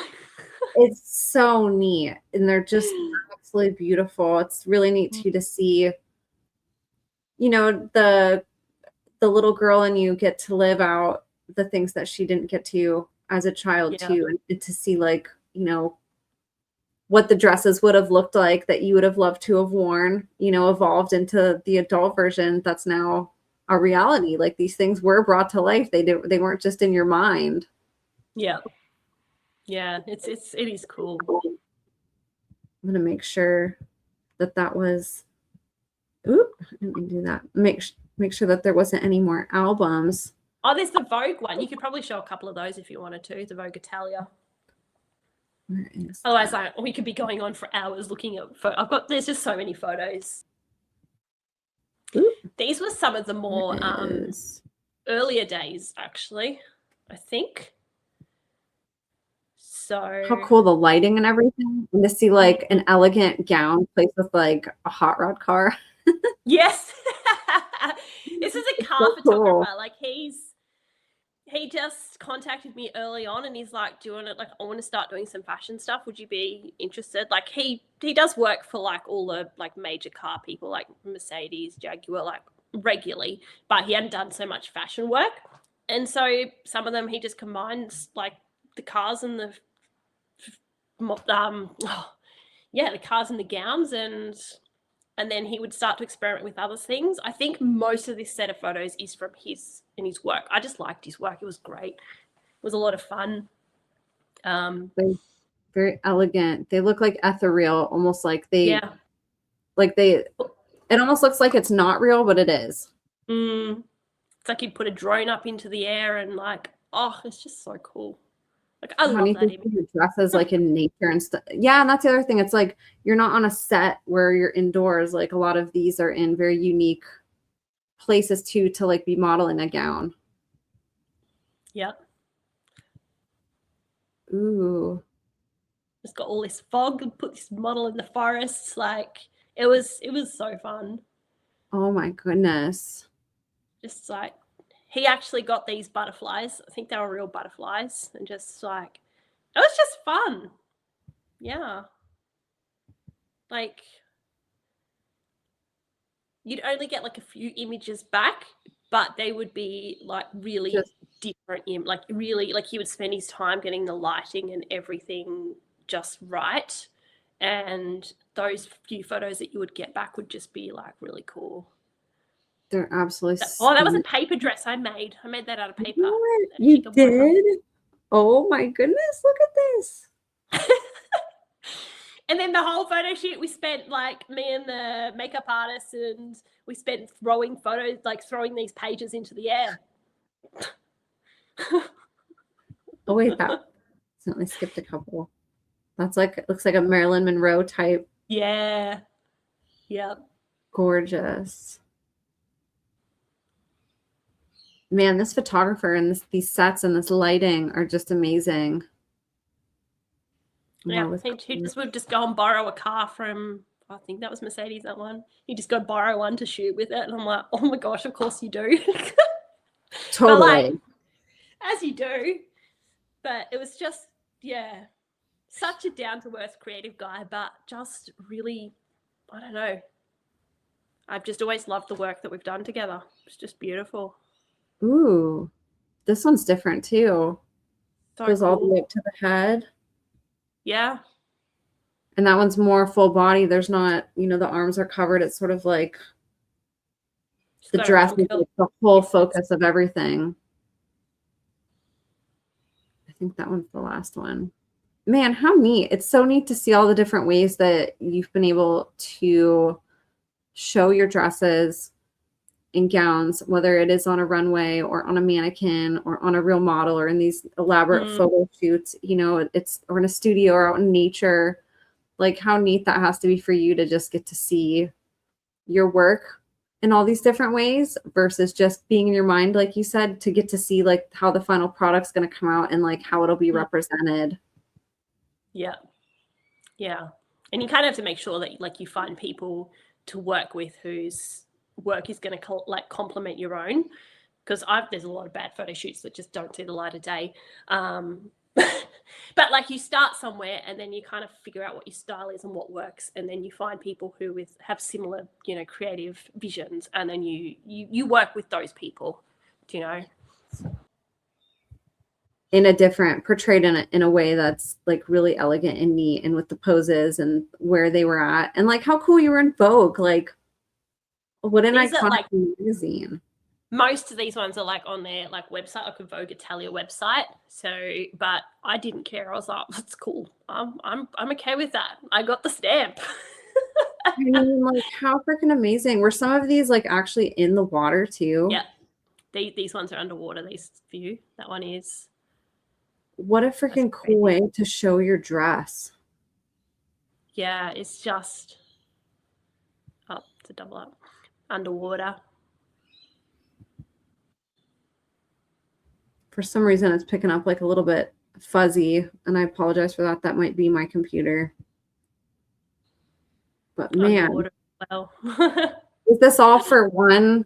Was this one spread that it was in for one magazine, or was this across different magazines? It was online. Like, it was more like they've got a feature section where photographers can submit work and stuff, and if they like it, they'll publish it, and you get that little stamp on it. So I think it was over a couple different submissions, but it was just, yeah, did like some video too to go along with it, and this one was a cool one too. Do you have an ultimate favorite gown or dress that you've done that's just stuck out as being your favorite throughout the years? The one that I probably, there's so many, but I think the one that I still really like is the pink one that was covered in crystals. It's not the most visually striking in photos. Like, it's beautiful, but what I loved about it is that, you know, when the lights in person and when the lights hit it, and it just had this beautiful twinkle of all these like thousands of crystals that I'd put all over it. Oh, it was just so magical. So yeah, unfortunately, it doesn't translate as well to none of that translates to photos, but it was for that reason, and just how long it took me, I was like, this is, yeah, it's one of my top ones. But I've got a lot that I like. Man, I don't know if I could pick one. They're just stunning. And I know that you just said this is like only some of what you've done. And so for people watching now, maybe you can see why I was saying it's so neat that she's like taking time on social media and sort of breaking down these little steps for us to go through the process of creating a dress. Because as you can look at some of those, I mean, 9 months to put some of this together, and like what an outstanding final product to get to admire, you know. But I think sometimes if you don't know how much sewing and effort goes into this, like I know for me, I just seeing your work, like it makes me appreciate photos and photo shoots and like gowns that I see, because I don't really like think twice about the work that went into it. You just think about like, oh, I'm gonna wear it for this, you know, and but you don't appreciate like the time that might have went into something, and the effort, and like the imagination that went into it. And like, so you've sort of made clothing magical for me in a really interesting way, which I really love, because I'm like looking at things differently since meeting you. And I hope that it's like magical for other people who hear your journey and see this, because I don't think, you know, there's not many like fashion designers that you really hear about like talking about their work on podcasts and stuff. And I know, at least for me, you're the first one in 6 years that I've met. I haven't met another survivor that's gone into this, and I don't know any fashion designers in my regular life. So it's like really cool to like get to pick your brain on this, and to get to, you know, see your journey and the inspiration behind it. And I just can't thank you enough for coming on and sharing all of this with us today, from rehab to DID to, you know, underlying symptoms of trauma and your career path. I mean, just what a miracle you are that you're here in front of us, and how amazing you've been recognized and just so accomplished through everything you've went through. You've just turned it on to just light and hope, and you're living out the passions that you didn't get to growing up, you know, and doing it in your way and expressing your creativity. And I really appreciate it. And your artwork too. I mean, just incredible to get to see that. So thank you with all my heart for coming on and for sharing all of this today. Thank you for having me. And yeah, thank you for letting me, I guess, giving me that space to actually just, you know, talk about that a bit more, because Yeah, you're right. I don't think I've really talked too much about the fashion design and all that sort of stuff, or even shared. It's probably the first time that I've really shared like that much of my art online as well too. So especially for like a podcast type thing, like I've done magazine interviews for fashion, but it's either sort of been one or the other. Like it hasn't sort of been the accumulation of both, if that makes sense. So it's been really cool. Thank you. My honor, and I know it's going to be exciting for people watching to get to go on this journey with you, and especially after hearing part one, which was just, hearing about what you went through as a child. And I know everybody wanted to jump through the screen and go hug you, and get you out of that situation. But to see what you've done with that, to see the hope that you can give others who are struggling, and to help them see that with work, with discovery, with sharing, whether it's to a therapist, to an audience like you're now doing, that there's light on the other side of the tunnel, that it doesn't have to always be darkness. Even if the darkness never fully leaves, you can produce so much light from it. It's like you can turn on that light switch and take all that darkness and transmute it into something. And I love all the different ways in your life that you've done that. And so for people listening, do you want to remind them where they can follow you on social media? Yeah, so you can follow me on social media. So for like my mental health sort of stuff, plus some fun, spontaneous things, I am on, it's under the Hungry Australian as in like, aliens, woo, like, but I'm like on pretty much all platforms. The design stuff is under Tarese Estelle Couture. I'm on TikTok, Instagram. I posted on YouTube too. That's probably about it. Yeah, and the Birds with a Feather is Birds with a Feather on Instagram and TikTok and YouTube. Facebook. Will you talk about Birds of a Feather real quick? Because you're starting to do more with that. I even just noticed, and I haven't got to listen to it yet, but I just noticed you published a new testimony. Do you want to just talk for a second about that? Because I think that's amazing you're doing it. And I think people, especially that are listening to podcasts, like how the audience here that will be hearing you today, will be very interested to follow you there. Yeah, so I decided to start this project called Birds with a Feather. And it's a place where like I share other people's stories of like hope, courage, and vulnerability. So yeah, people who have been through things, who talk about unique experiences, and sort of how they've come through that. And I've got a few videos up now. And then I've also, I just like interview people. And I've also got a few articles up as well. I've got a couple more planned as well. So yeah. And the latest one was Hayden's story, which, is a male's perspective, of living with someone who's experienced like a lot of childhood trauma, complex PTSD. Melton's story is also up there, which is the other side of it. So it was really cool to actually be able to interview him and hear his perspective, and just like we need more male voices, like more just, yeah. So it was really special to hear him share and stuff. And that's what I want to do, is just be able to give people, kind of similar to what you're doing, just people a voice and an audience, and to be able to connect with other people out there who might have been in a similar situation or are still in a similar situation. And yeah, mine's just a little baby platform, but I do what I can. Now it is, but wait for another year, 2 years, and I can't wait to see where this goes, and all the new projects that you'll be working on, whether it's gowns or, the different ways that you're using your voice. And so I'm going to have all of Tarese's Birds of a Feather links. She's on Instagram and TikTok as well as YouTube. And then I'll have her personal links as well down in the show notes for you guys. And I would really encourage you guys to go follow. It's such an easy thing. It's free. A lot of you want to know how you can support survivors. And that's always the first go-to that I say, just do what's easy and free. It doesn't have to take a lot of time. Share their content, engage with it.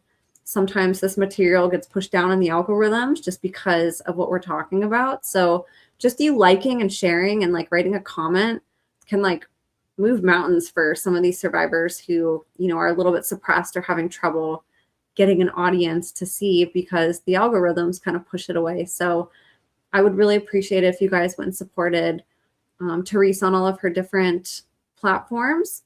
And I'm going to have that in the show notes. And is there anything else that we didn't get to talk about or anything else that you wanted to share before we wrap up, Tarese? Not that I can think of. I feel like we've talked about a lot of things. I feel like there's always more that you can talk about, but I think we've talked about a lot. I cannot think of anything right now.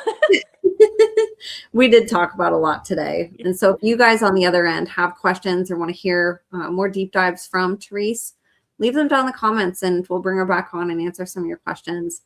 But Tarese, just thank you again for coming on today. I really appreciate it.